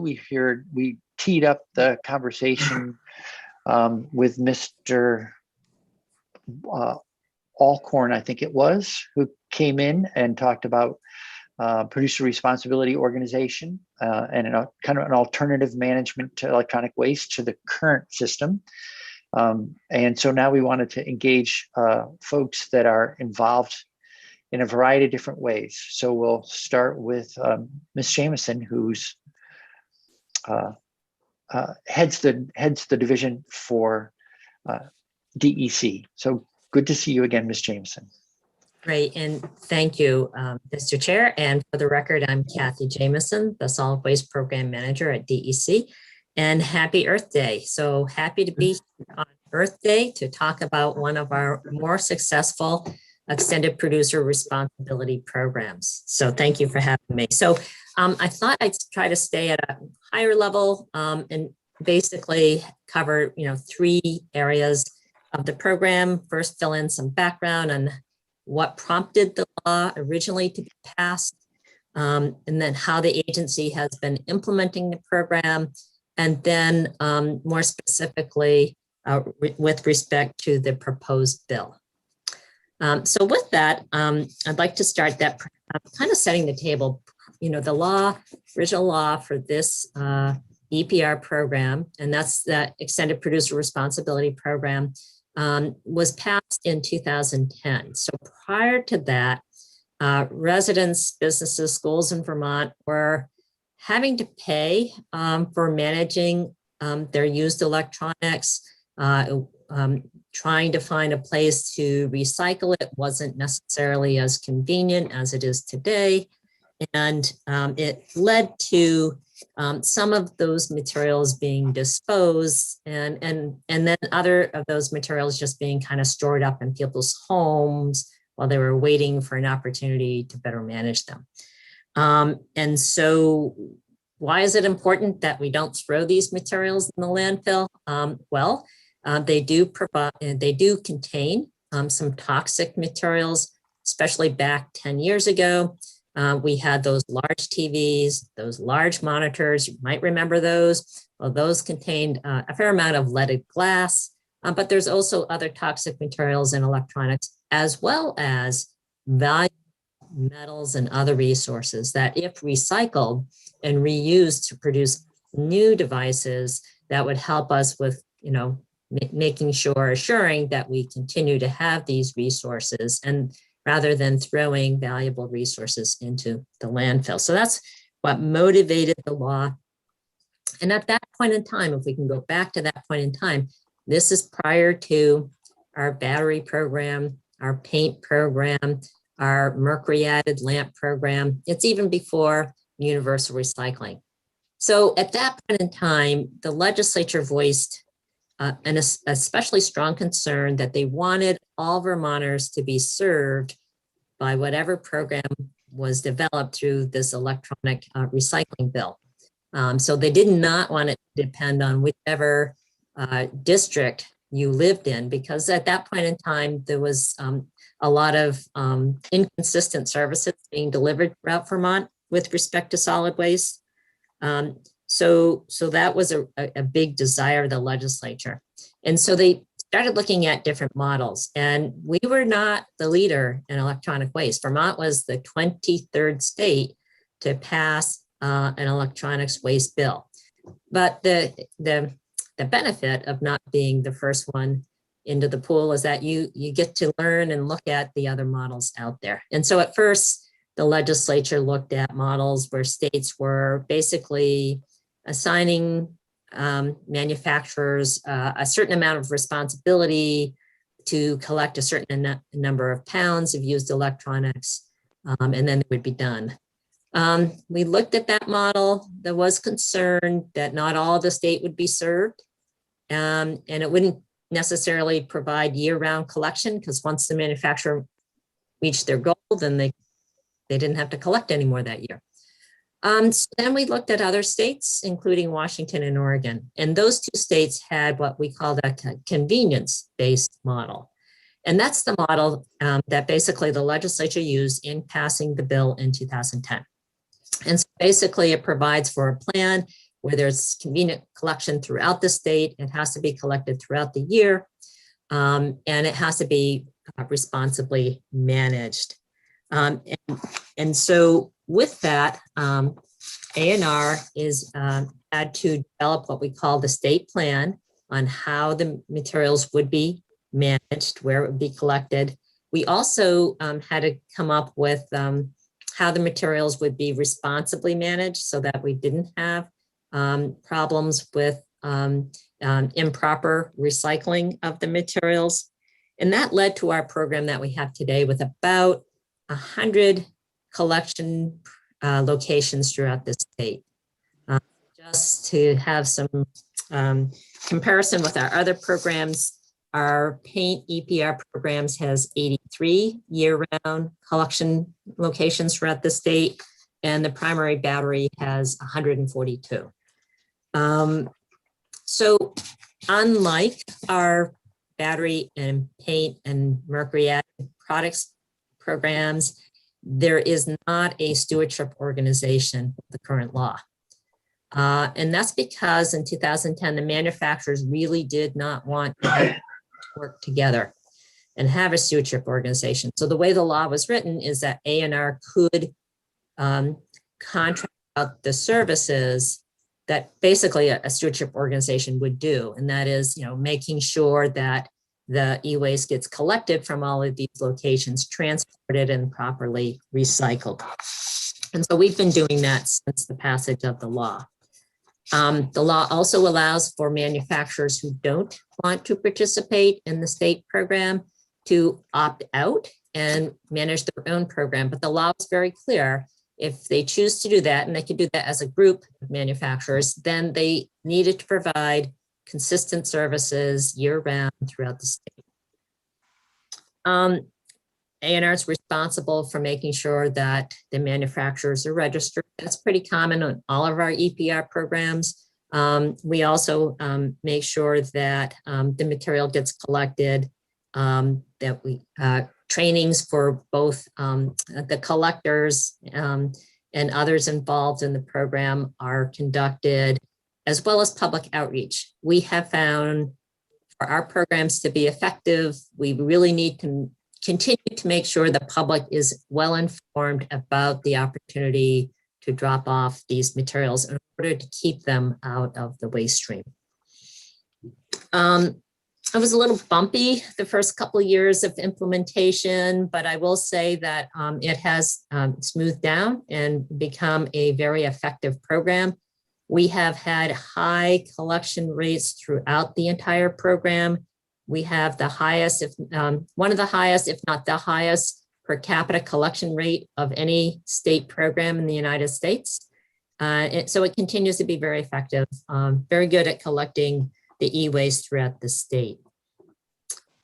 So with that, if I can pivot to the current bill before you, S-126, first of all, we've been doing this for about 10 or 11 years. A&R is certainly open to making the program more efficient and more effective. In fact, I keep telling my staff we should do that with all of our programs. There's always, ways to do things better.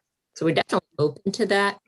I'm not sure this bill would be going in that direction as far as making sure that we have convenient services throughout the state. Because the clearinghouse organization that's proposed in this bill, my understanding is that it would not serve as a stewardship organization. It would serve more or less to divide up the responsibilities among the manufacturers. So right now we have about 70, 75 manufacturers that are responsible for this program. And my understanding, the clearinghouse would then assign an area or areas of the state to the manufacturers.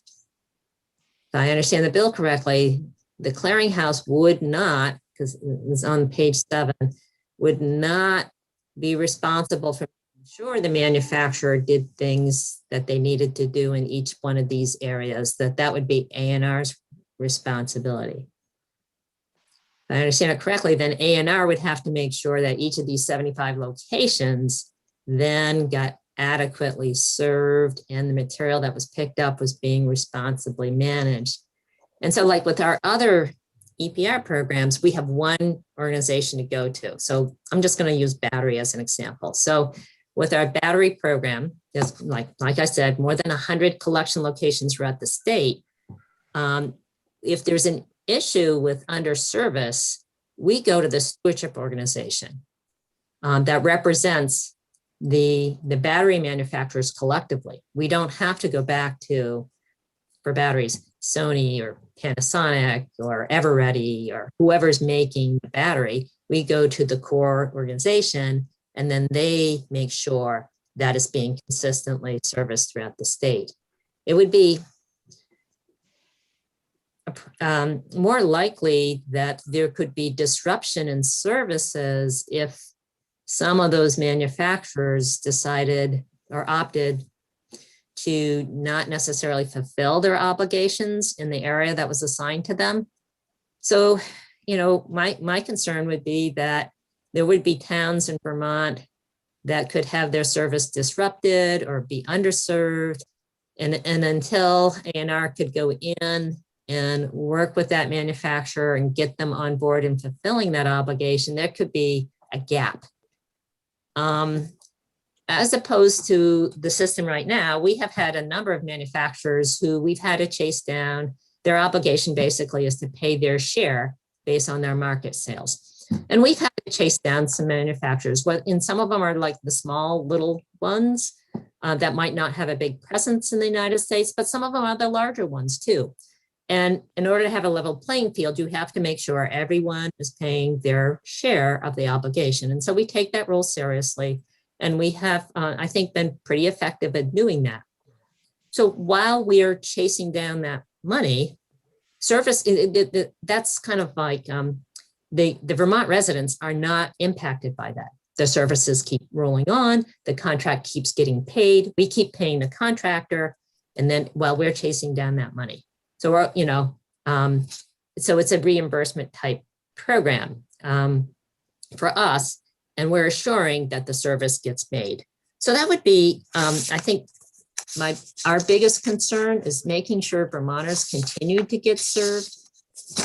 The other aspect of the bill that I'm not sure how it would work out is the looking at greenhouse gas emissions and mileage.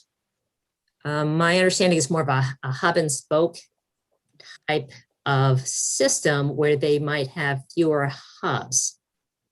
So right now, generally in Vermont, wherever people are bringing recyclables or the other EPR type materials, that's the location where e-waste is being managed. And if we reduce the number of collection locations, And so it's not at this convenient location where people are going to anyways.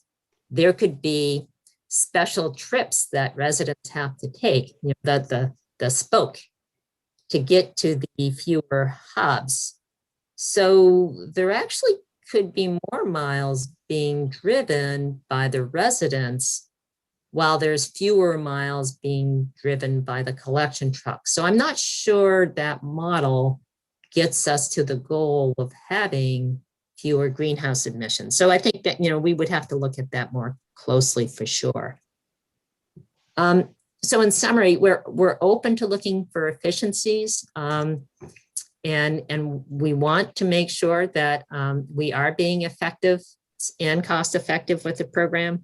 You know, we just want to make sure that Vermonters continue to have convenience so that we can continue to keep these devices out of the waste stream. And with that, I'll end and ask if there's any questions. Okay. Well, thank you very much. You always have a thorough knowledge of the programs, and we appreciate that. Any committee questions for Ms. Jameson? Senator Campion? No, really not a question, just a thank you. I continue to be impressed by Ms. Jameson's knowledge in this area, really an incredibly dedicated public servant. So thank you so much. Yeah. Thank you, I appreciate that. Okay. Senator Westman. Have you had a chance to sit down with the association on this at all? Oh yeah, we have met. This is in person prior to the pandemic with Mr. Elkhorn. And then we've also had a video conference call. And we've been very open to listening to them. You know, we have voiced the concern about clearinghouse versus a stewardship organization. You know, even offered to say, you know, maybe we should look at making this more like our battery law. And they said that they would be working and, you know, proposing their own bill, which I think they have done. We weren't part of the writing of this bill, just to be clear. And like I said, we're open to making the program more efficient, but we are concerned about the convenience because that was core to the original program. Great. Any other committee questions for Ms. Jameson before we move along? All right. So, and just for the committee, so we have, you know, in terms of guests today, we have Ms. Jameson, who's responsible for running the state's programming. We have Ms. Krasinski, who's managing a solid waste district, so that which is one of the hubs that receives materials, right? Mr. Ingentron, who actually handles materials once they're collected. And then we have Mr. Cassell, who's worked with this committee and the working group over the prior summer, looking at managing waste streams. So, Mr. Cassell, you have maybe the broadest view of the field, and you have no dog in this fight. So we also thought it'd be just helpful to hear from you in terms of your experience with looking at different programs that address this kind of waste, and you know, offer your thoughts on S126, the state's current program, and anything in between. Sure. Well, Chairman Bray and members of the committee, let me also say Happy Earth Day. It's really nice to be able to say that to an environmental committee. So for the record, my name is Scott Cassell. I'm the CEO and founder of the Product Stewardship Institute, and I'm here to provide comments on S126. For those that don't know, our organization is a 20-year-old nonprofit organization with membership from 47 of the state agencies and hundreds of local governments, as well as 120 different partners from companies, organizations, universities, and international governments. Our organization did raise this issue of electronics waste to a national level in 2000, sparking the US EPA to convene a 3-year national dialogue with the electronics industry, in which our organization coordinated about 20 different states and numerous local governments.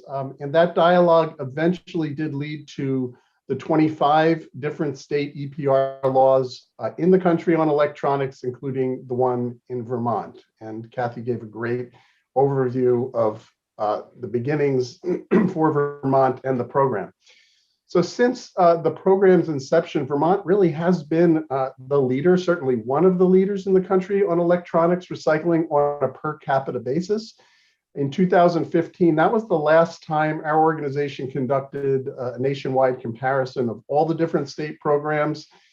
And Vermont ranked #1. I can send that information following this if you're interested in it. They were #1 with nearly 8 pounds per capita collected. And Vermont was and likely still is a national leader in electronics recycling. So why is that the case? Kathy mentioned that before. First, Vermont's law places the emphasis on convenience. Governments have found that that is a major element of all EPR laws. And residents are able to recycle their electronics at convenient locations at convenient times. Another key ingredient that has made Vermont one of the most stable e-scrap laws in the United States is that it created an entity to manage and coordinate the e-scrap collection and recycling. So in Vermont, that entity, as mentioned, is A&R, which contracts out the management of the statewide collection. So those are the two main variables that have contributed to the success of the program. Vermont's program is still working well, even though most of the other 25 programs in the country are not, and another 25, let's say, do not have any programs at all still at this time. So why does the Consumer Technology Association want to change Vermont's successful law? So I do understand that CTA believes that the program could be more efficient, which would reduce costs to the industry. And certainly program efficiency has to be something we all support. We also would welcome discussions with CTA to help seek an efficient state model. Mr. Alcorn last week also mentioned CTA's interest in program harmonization. That's also a big interest of our organization. We work nationally. And having such discussions in one forum will certainly be the most efficient type of process. And this is frankly how we arrived at the national agreement that our organization mediated with the Flexible Packaging Association recently on packaging and the paint industry before, which brought the paint program to Vermont and other states. The key question for this bill, though, is do A&R and Vermont's local governments feel a program change is needed for their electronics program? And so I have not heard that to be the case. So Vermont does not have a significant problem with their electronics law. It works pretty well.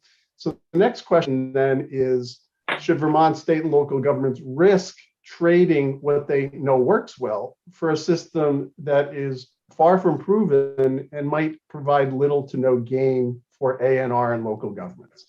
So in essence, what they're asking, CTA is asking, is to replace A&R, a government managed system, with one that's industry managed, calling that a clearinghouse.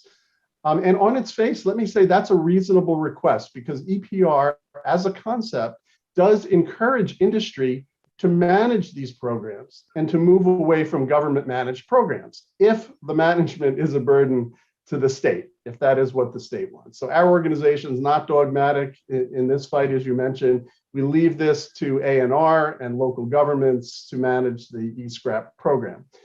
But let's, even with that aside, let's look at the proposal, this clearinghouse. So this concept on face value also has merit. And I think should be applauded.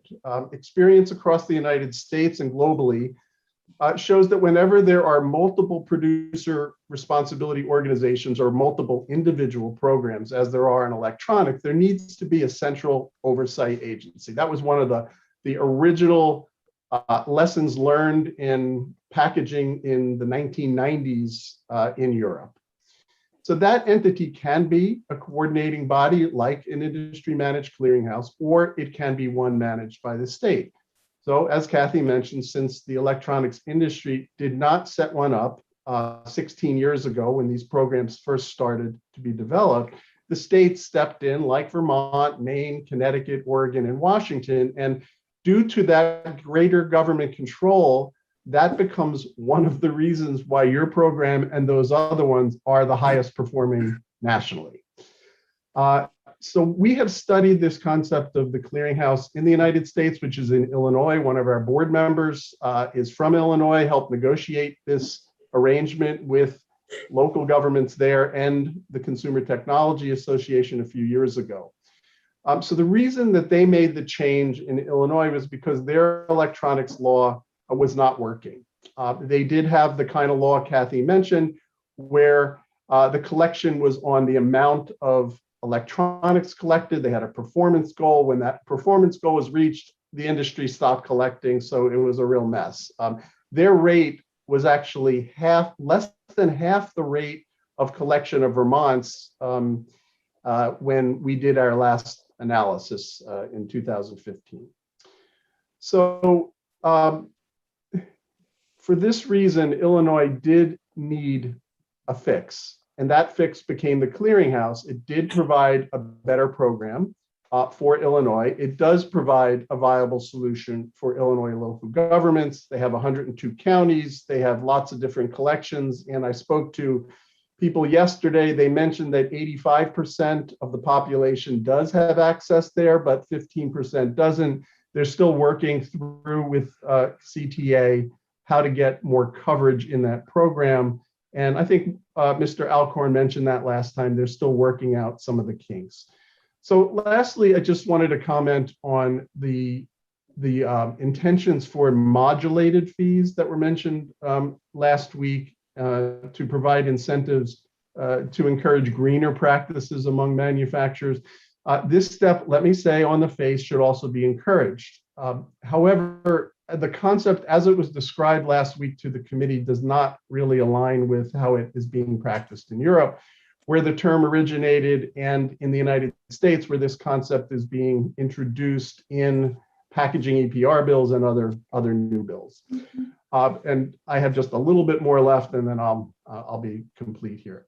So S126 says that the fees charged to manufacturers will seek to provide an incentive to manufacturers to reduce greenhouse gases. But what it does is it equates the greenhouse gases to miles traveled by those picking up the scrap electronics. So the clearinghouse will develop, their role is to develop transportation routes for the trucks that are contracted by the various companies based on the amount of vehicle miles that they have to travel. And the vehicle miles equates to cost for the companies. So basically, they want to allocate the collection of scrap electronics based on travel cost as one of many factors that they would charge the company. So on the face, again, perfectly reasonable, but it's not an environmental consideration. As these fees are used in the Vermont EPR bill for packaging, other bills, it relates to the cost of the manufactured products on the recycling system. So for example, if a company makes a flat panel monitor that costs a certain amount to recycle, due to the time it takes to dismantle it and to process the material, and another company makes a similar panel that has a longer lifespan or costs half as much to dismantle and process, and also might contain materials that have higher value, let's say precious metals. So the manufacturer of that second monitor would be charged a lower fee. So those are design characteristics that result in lower costs to the system and contribute to a better, a more sustainable product. So that's what are meant by these eco-modulated fees. It could also be used on reuse. If it's reusable and doesn't have to be replaced, it gets a lower fee. So all those aspects are what we call modulated fees when they relate to the cost to the system. Eco-modulated fees relate to things like lower greenhouse gases in the manufacture or the use of those products. If those products were through life cycle assessment determined to be, have a lower impact, then they would have a lower fee even further. So I just was concerned about how the terms were being used. Recycled content would fit into that latter category as well, which is being discussed in packaging. So in essence, to wrap up here, I do applaud CTAs seeking to modernize their electronics program and place a coordinating entity for multiple systems around the country.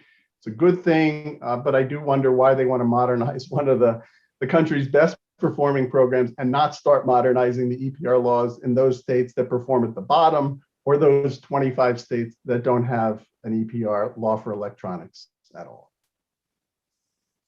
Okay, thank you very much for your input, and I look forward. I'm an optimist, so I'm going to figure, although we got pushed off schedule on the extended producer responsibility around packaging by the pandemic, to coming back to that topic with you and Ms. Jameson and others next session. So, all right. With that, so I'd like to, any questions for Mr. Cassell? Okay. Seeing and hearing none, I'd like to go on to an Addison County neighbor, Ms. Kaczynski from Addison County Solid Waste District.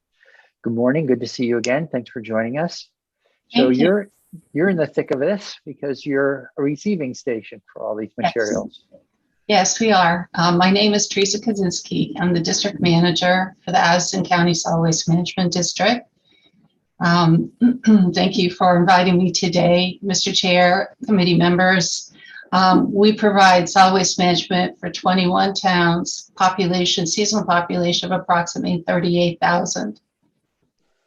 We are one of the founding members of the Vermont Product Stewardship Institute, or Council rather. We work closely with the Product Stewardship Institute, who has been very helpful with us in forming our council in 2008.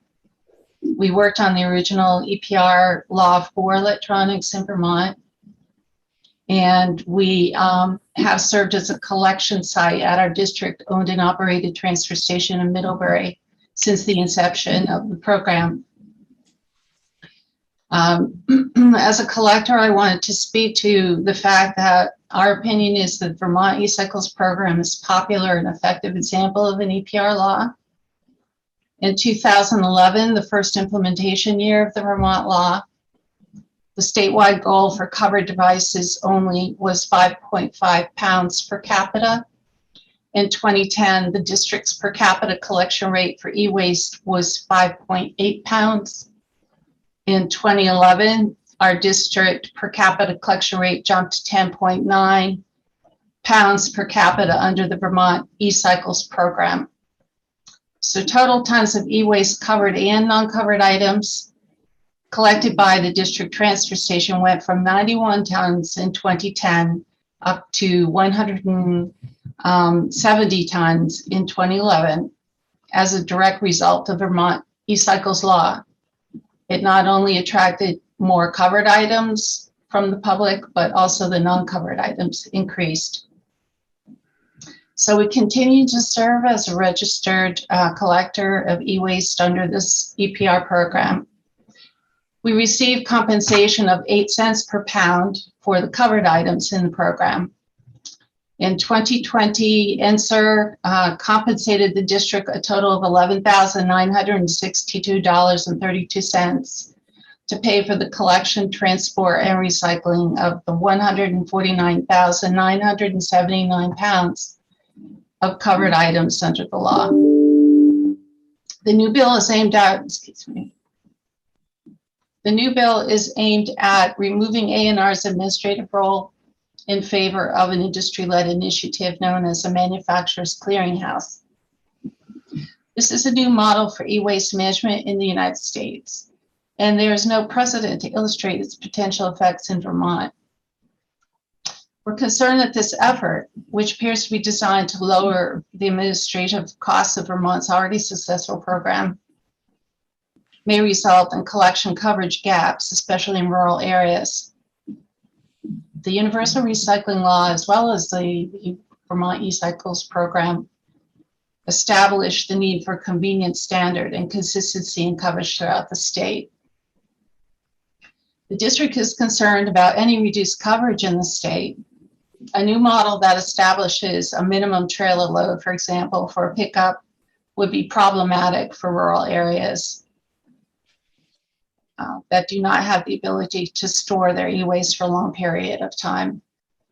Our district is fortunate enough to have that ability to store e-waste, to fill a typical 40-yard trailer load once per month with about 22,000 pounds of electronic waste on 44 pallets. So we double stack 22 pallets to fit into a trailer, which the recycler collects once per month.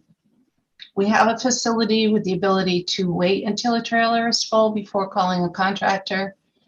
We have dry storage for filling and temporarily storing the Gaylord, the cubic yard Gaylord boxes that hold the electronic waste. We have a forklift and a certified floor scale to keep up with that accurate tracking of weights.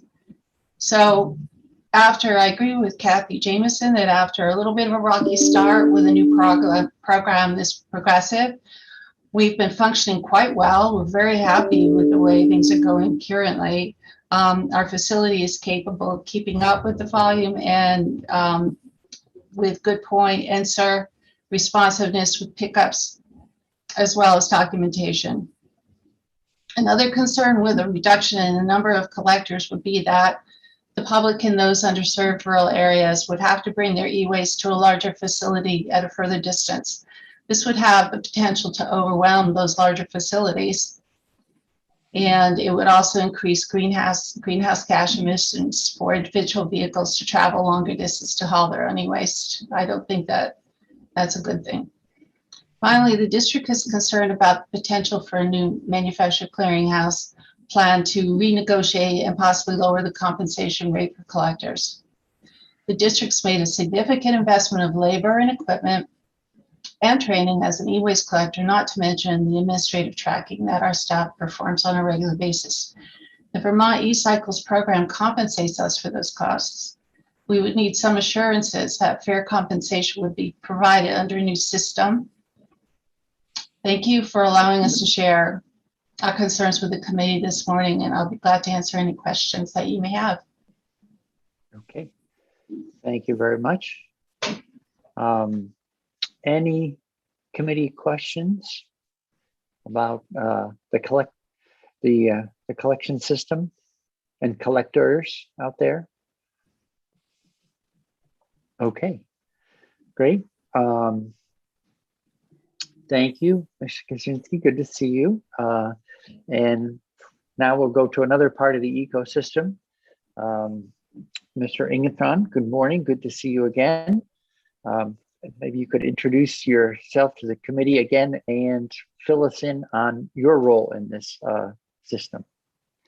Good morning, Senator Bray. I'll try to be brief. I realize we're all having a lot of Zoom meeting fatigue, and I really hope that there's no chance that we're all going to become a guinea pig this year on this bill. I'll start by some trivia that Walter Alcorn, Scott, and I worked together along with Matt Fisher on setting up the first e-waste law in the United States in Massachusetts under Mitt Romney, I think. Scott was at EOEA. I was directing the recycling division at Mass DEP until my wife got hired at Middlebury College and forced me to become a truck driver. So that's kind of the history of the company. I started it originally 20 years ago as a side gig from consulting. I was hired by EPA in Washington to help them write the first federal rules on cathode ray tubes, the big types of TVs, the rules that were adopted in 2007, worked for some computer manufacturers. I always thought that the truck driving would be a backup, a way to get to these consulting jobs. Anyway, it outgrew it. Today we're, after 20 years, as of last month, we've got 40 employees. We've brought $30 million into Addison County over those 20 years. And we're one of the very rare companies to survive. this time. And that's why I had to chuckle a bit when I like Walter, but when he mentioned that recyclers come and go, I've worked with two other PROs, MRM and MITS, which came in with big plans to run these programs nationwide. The second one, MITS, the founder recently got out of prison after they went bankrupt. But more to the point that when these manufacturer organizations got into this, when these EPR laws passed, I don't blame them. They've got stockholders, that's the capitalist system. They want to find the cheapest method, but they did find the cheapest methods. And the price for processing got driven down to the floor, especially for the CRT tubes. It got driven down in competition for these EPR manufacturer paid programs. I was being asked to match prices of 5 cents a pound. And if you're curious and have time, which I'm not sure that we do, I've got film about how those competitors, most of whom are now out of business, managed to drive the prices that low. My biggest cost is payroll. Of the 2.5 to 3 million a year that we bring into Addison County, $1 million of that goes to Addison County payroll. The Massachusetts program may be larger, but that's only because we were last year appointed statewide contractor and now do Boston, Cambridge, Quincy, Brockton, Plymouth, some of the largest cities in that state. It's not that we've stopped doing business in Vermont. It's just that we're succeeding there, and we succeeded there because 3 of their 6 statewide vendors went out of business. And the reason they're all went out of business was they decided, hey, if we just run these CRTs through a big shredder, we're not going to pay labor like Robin. We're just going to automate it all. And I can show you video of what I told EPA was happening in 2013 when you run a cathode ray tube through a shredder. It comes out in little pieces of leaded silicate dust of different melting points, ruining the plastic. And 10 of the largest companies from 2011 to 2016 are now out of business. And the vast majority of the CRT tubes that the manufacturers paid 5 cents a pound for, the vast majority are now in a landfill. They either went to a landfill directly as, oh, this is our plan for daily cover, or they went to a landfill via a recycler that stored the stuff in a big warehouse and had no plan to move it. So I am, as my testimony said, I'm completely open after 10 years to making a number of amendments to this bill. My criticism of the Vermont program is that the administration costs are very high compared to PRO programs our company has run in Rhode Island, New York, New Jersey, and Pennsylvania. It's not purposefully high, but there's kind of a circular firing squad when A&R's got staff that are talking to NCER and they give directions to my staff. Meanwhile, our R2 certification costs have quadrupled, and all those 10 companies that abandoned and became potential Superfund sites, leaving the glass around the country, which I was whistleblower on the largest case, being able to call friends that I consulted for in Washington about they're not meeting the speculative accumulation, they're not turning the stuff over. Anyway, I would urge you not to make Vermont a guinea pig. I'm completely open.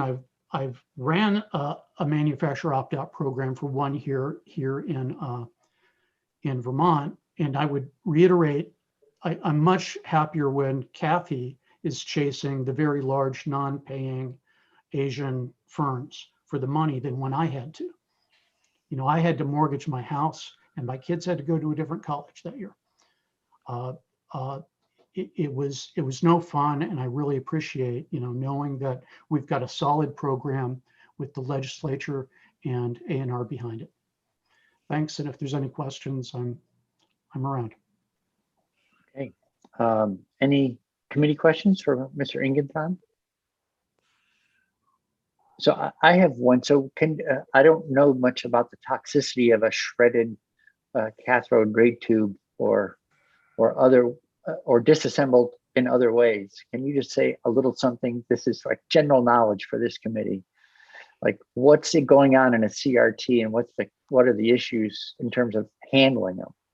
Well, it's a fascinating material, which is why I decided to enter the business as a regulator.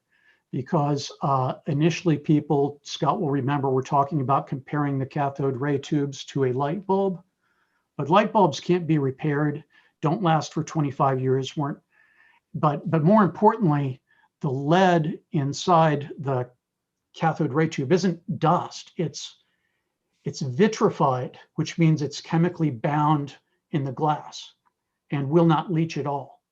It's actually the most expensive form of waste management. They currently only vitrify plutonium waste. So you can, have your TV is most dangerous in your living room when it's broadcasting ads at you. The lead is completely safe in that vitrified form. But if you run it through a shredder, you turn it into dust. And the only value they were creating was eliminating positions and taking, this much space and turning it into that much space. Mm-hmm. Okay. Well, thank you for a little more on CRTs. Any committee questions for our guest this morning? My sense, let me summarize what I think I'm hearing, is that some possible evolution of Vermont's solid waste program is your recommendation, as opposed to some sort of maybe something that might, S26 is a little more like revolution than evolution. Is that, I don't want to put words in anyone's mouth, but is that what I'm hearing? Okay. All right. Well, and in terms of, so Mr. Ingensson, you did say, and actually all of you had said that you're open to and can see potential for improvement. I don't know if there's a forum currently for those discussions in Vermont. I'm guessing, knowing Ms. Jameson, there is, but what are the opportunities to make improvements and eliminate, for instance, maybe a circular firing squad? That would seem like a good thing to eliminate. Right. So I think there's two categories of improvements. There's those that wouldn't need statutory changes and those that would. And when we had the discussions with Mr. Elkhorn, it seemed that they were more interested in making the changes that needed statutory changes. And so that's where I think he opted to introduce the bill. I mean, if we wanted to go down the road of making significant statutory changes, I think the model that we would recommend is that we have for our battery EPR program. And that, because our programs kind of evolved over time, our EPR programs, because we learned as we did them. And I think that would be one to look at, where it does have a stewardship organization. And I think, the first question would be asking the manufacturers, do they really want to operate as a stewardship organization? Because if it's no, then I think the best we can do is kind of like tweak the program without the statutory changes. Okay. Well, one of the things we're always doing in this committee, when we pause and step away from the issue at hand, it's usually to say, well, what problem are we trying to solve? And that seems like a relevant question here, in that if we have the best program in the country at the moment, then that's certainly a recommendation for it, but it also makes me think, where's the room for improvement? And I'm trying to think about what might happen between now and next January, for instance, to put us all in a better position to look at any proposed changes, whether they're statutory or just at the implementation level. So, Mr. Ingerthron, for instance, I'm guessing from your remarks, you see opportunities, and wonder if you could just outline them briefly, and then let's close with saying how we might investigate those and carry them forward. Yeah, I think there's a number of things that, my company, the manufacturers can pass their costs on in their product. A&R can, pass its costs on to the manufacturer. Good point. Once we win a contract for 3 years, we're stuck. If our costs go up, there's really nothing we can do about it. If we bid too high, and we lose the whole business, because now effectively all of our clients are managed under this contract. If we bid too low, and suddenly wages in the construction business are $22 an hour, I had hoped when I got to $15 an hour that we were, good. So I would just ask for any sensitivity on anything that can lower our costs, because the manufacturers are obviously sensitive. When the manufacturers are unreasonably thinking that the 5 cents that they paid 5 years ago to the companies that no longer exist, I would ask them this: would you be willing to pay for the cleanup? Because only one of them paid for, out of all of them that sent to the worst, the CERCLA fund, only Sony, my friend Doug, did the right thing and volunteered to go in and pay for their share. All the other manufacturers said, that's on our contractor, that's on the recycler. So, for me, that would be okay, we'll entertain you're doing it again, but to make sure that the previous PRO, walking away from the mess doesn't happen. If you're going to do 5 cents a pound, are you going to be responsible for the mess that recycler makes? Okay. All right. Anyone else have any thoughts? Mr. Cassell? Yeah. Yeah, briefly, I can say that our organization, since we work not only regionally but nationally, I was in communication with another board member from Maine at the state level who has a bill there introduced by CTA as well, and they're going through the same thoughts and concerns. So I think, and Kathy speaks with them as well, but our organization can work with some of the other regional organizations here in the Northeast at least, and then also nationally to look at these issues more broadly, to see what is coming up. So, I'm jotting down some of the things that are said, like the administrative costs, but also, keeping the convenience standard and convenience the way it is. Cost of disposal, as Robin was mentioning, is a really big issue on electronics and other things as well. So your question about what are the problems should be ones we look at and see if there are common problems with other state programs and how we can at least solve them in a regional level. Okay, great. Sounds like sound advice. All right. Well, thank you everyone for coming in and having a helpful discussion on electronic waste. And committee will discuss it some. I think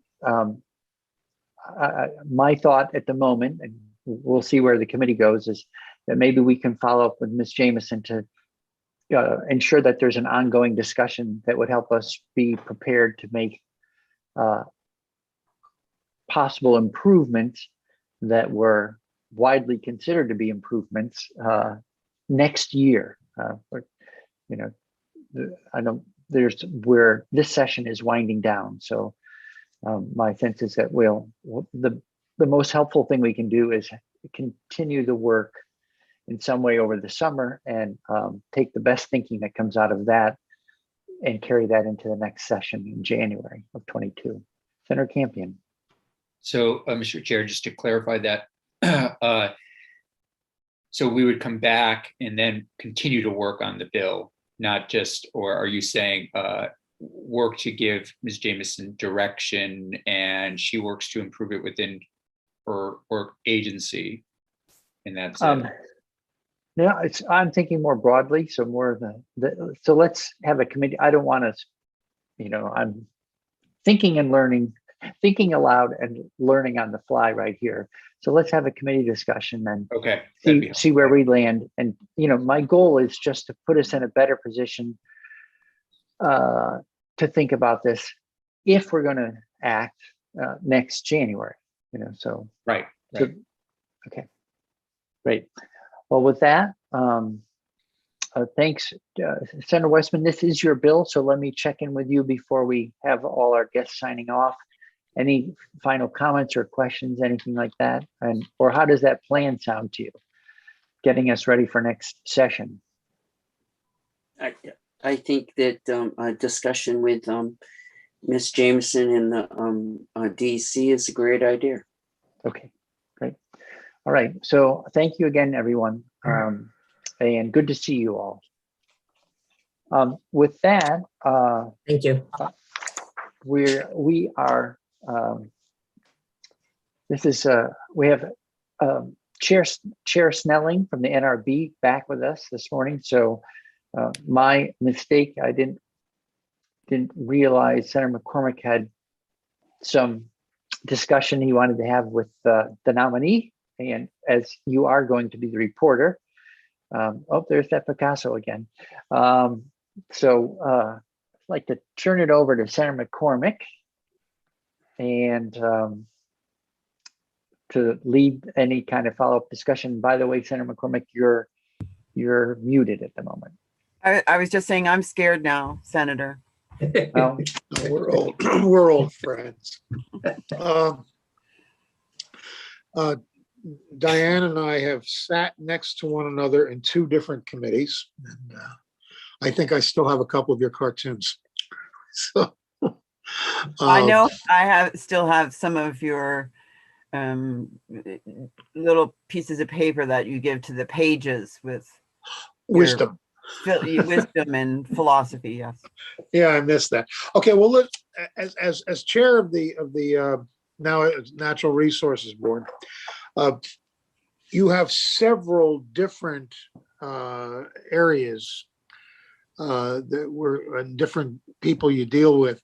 I want to start with the governor. You serve at the governor's pleasure. Is that correct? I believe so, yes. Yeah, okay. As opposed to a term certain. You serve. So to what extent does the governor determine or affect, to what extent does the governor affect your conduct of your office? I think I know what you're asking, but it's a bit difficult to respond. We support, as we are asked and invited to participate in a variety of initiatives, and so help me understand. What are you asking? Is it the governor's policy or the NRB's policy? Maybe I don't want to. Okay. Does the governor ever ask you to take a particular position? I think, as you know, politics is a delicate balance back and forth, and absolutely, yes, I think I'm expected to support the governor in certain initiatives, and that's why I try to be always honest with this committee and any other legislative interaction, and try to give you the best of my knowledge in combination with where I find, valid conversations in other initiatives. The reason I ask, I am very proud, and I tell people this all the time, that I was Phil Scott's first committee chair, and that we worked well together. And I think we continue during COVID. I was proud to be supporting his leadership. So I have great respect and affection for the governor, but frankly, he is no friend of Act 250. That's why I ask, what do you do if the governor is asking you to maybe not be quite as rigorous as you might be? I do, as I always feel is my job, is to offer the best counsel I can about my knowledge and experience. And as always, the governor is free to, heed that or not. And I think we have good dialogue on certain issues. So as you know, it's we've been under review for all these years now about, are we good? Are we bad? Is this part broken or that part broken? And I think that's contributed to some very difficult perceptions from the public about who and how and why Act 250 is. And I guess I'm always trying to come back to that balance that I believe in so strongly about that having a positive, clean, strong environment is essential for economic prosperity.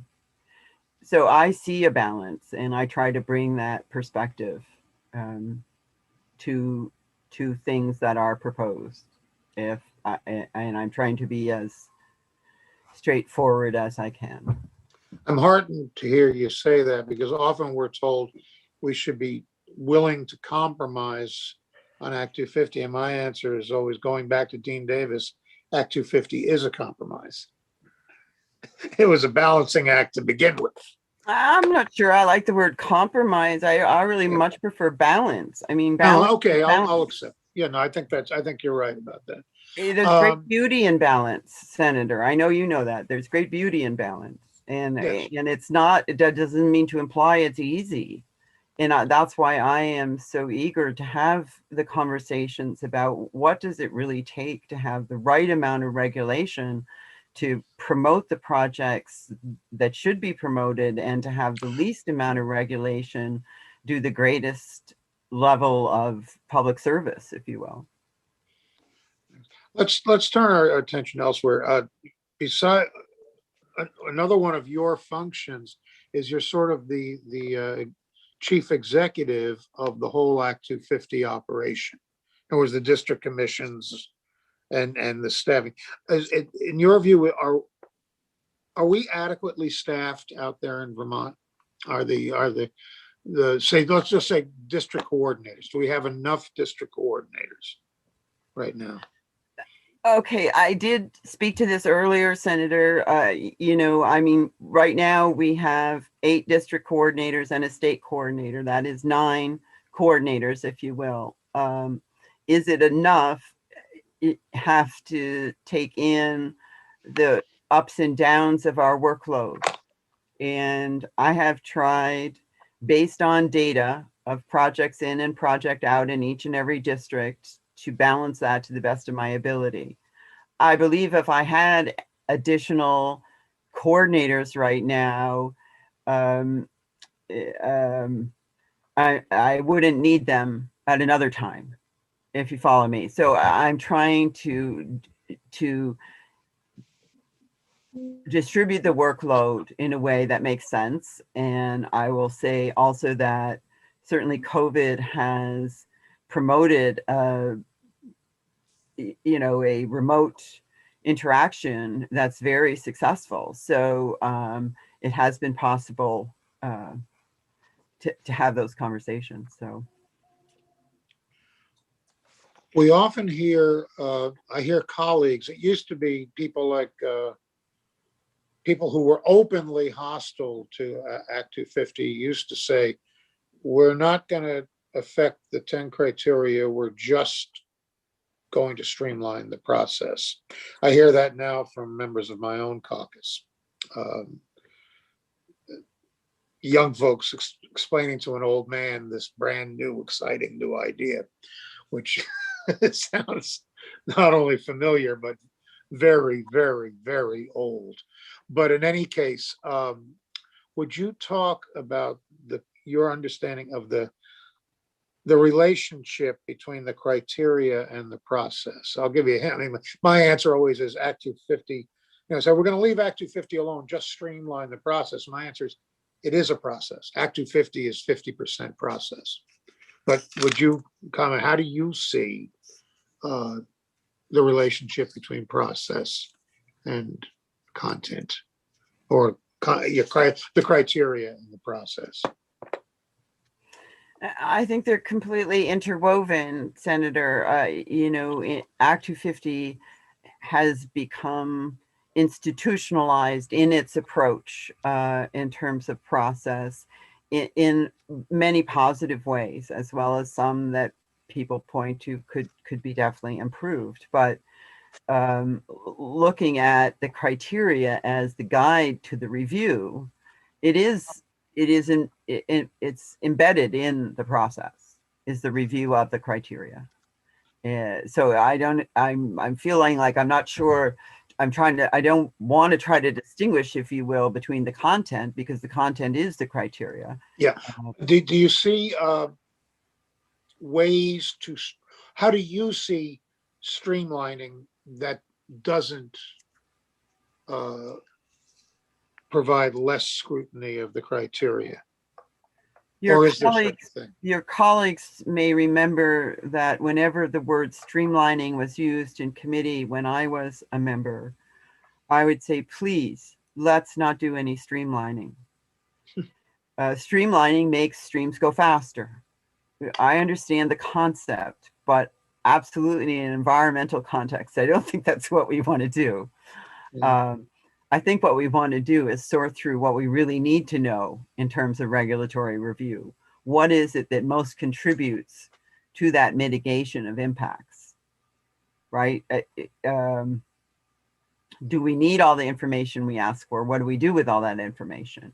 So I am fully conscious of the fact that an Act 250 application started out in 1970. I think it was less than 5 pages long.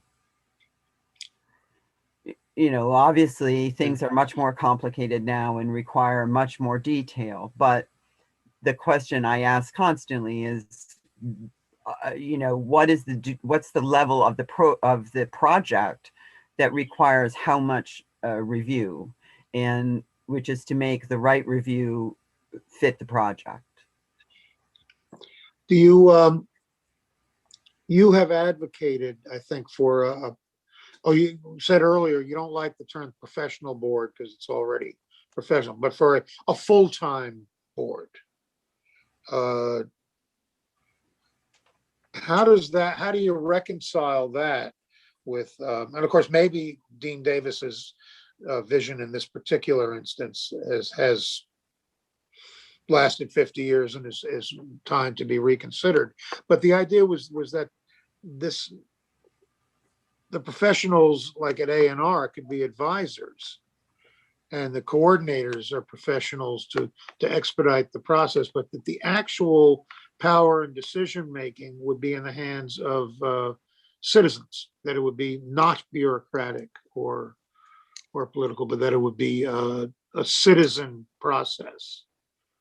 Do you not, my sense is that you lose that with a full-time board, and I don't I'd like to think you invite would you to agree comment. that happened with the environmental board, Senator. I'm sorry? Do you think that that's what happened with the environmental board? Okay, I mean, 'cause that was what it was in the beginning, and then it was in 2004 that the board as a board stepped back to such a big degree. And all I'm trying to say is I think there's a midpoint where we could improve the ability of the board to be hands-on and advocates for all the things that you're asking me to promote, you know, much more a better outreach in terms of finding people to work on the commissions and trying to improve our skills in terms of sharing workload. And as we get more things on online, we free up a lot of the work that we're doing right now in each and every district office. And I'd like to get to, you know, to me, what would be the ideal in terms of customer service. I mean, you know, that's what Act 250 should be about, is how do we facilitate you doing the right thing to make your development? Well, I've always thought one of the more important details in any analysis of Act 250 is its effect on amending the original application. how often a developer gets the permit, but it's not for what they originally proposed. That it's a variation on what, in other words, to address environmental concerns, that the developer alters the plans so as to deal with environmental concerns.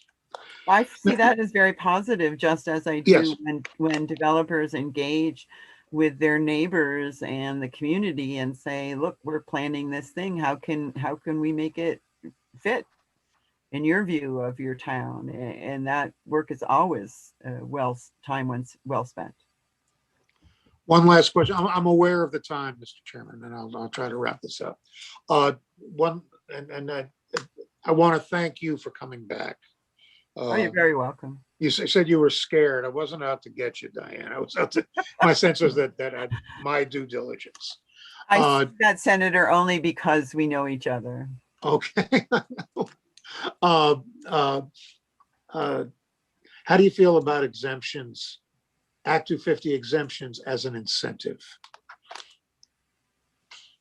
We got there's something we want people to do, so we incent that by giving them an Act 250 exemption. How do you feel about using Act 250 exemptions as an incentive?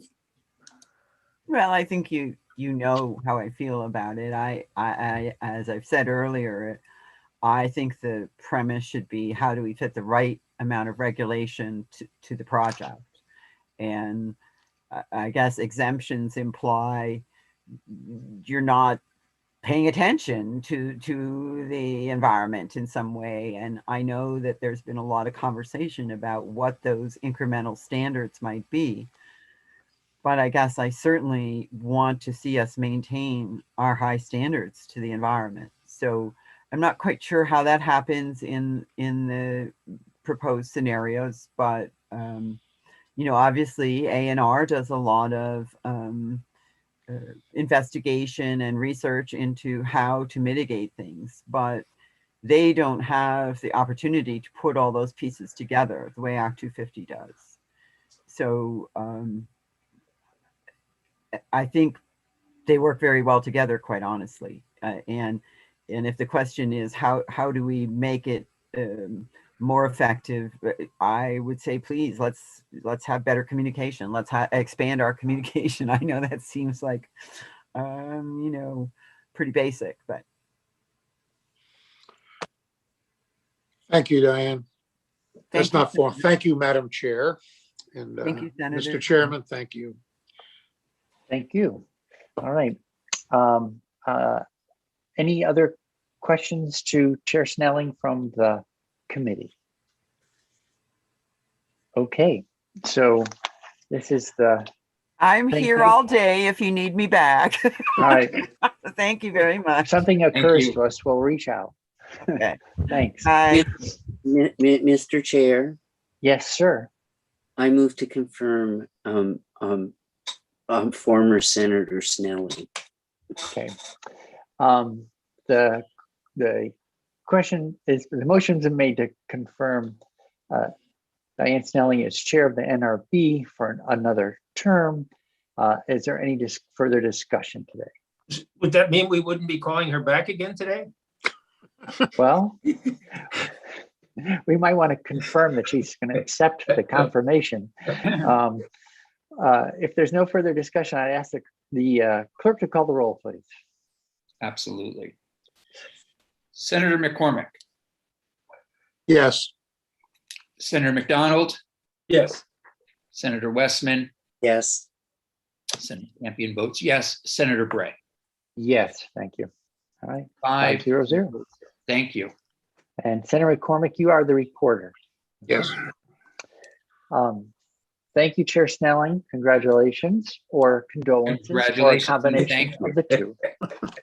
Thank you all very much. And I would be remiss if I didn't thank you for the work you're doing in very peculiar circumstances. And I think I would just want to say that people do notice that this is not regular. This is not normal. And so I think given those circumstances, I'm just impressed you're all hanging in there, and please know that it is appreciated. Now get the budget done and call it Go an home. adjournment. Get the budget done and go home. Right. All right. Thank you Thanks very again. much. Bye. Thanks, committee. So one quick note on confirmations. I did check the Senate calendar, and the only nominee that I see listed currently is Secretary Moore. So we may be taking some of these up tomorrow. So for Senator Westman and Senator Campion, who had Commissioners Walk, Snyder, and Porter, have you sent a notice to Vanessa and John Bloomer indicating that the committee has confirmed the person you're reporting? Okay, so that's all you need to do. If you just send an email to Secretary Bloomer, CC Vanessa, and say you're reporting out so-and-so, you don't need to vote, and that the committee's confirming. And then they'll go on the list.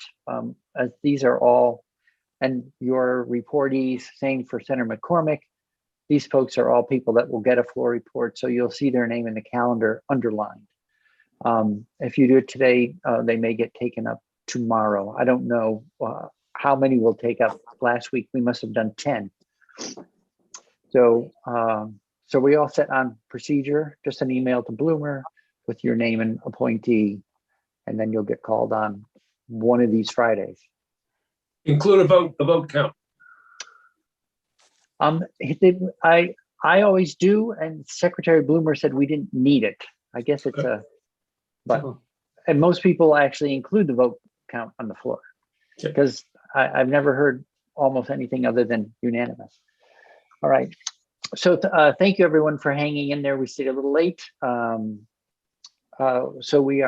we're squared away on 3 things, which is good. I will, and we'll have follow-up conversations on some of the topics that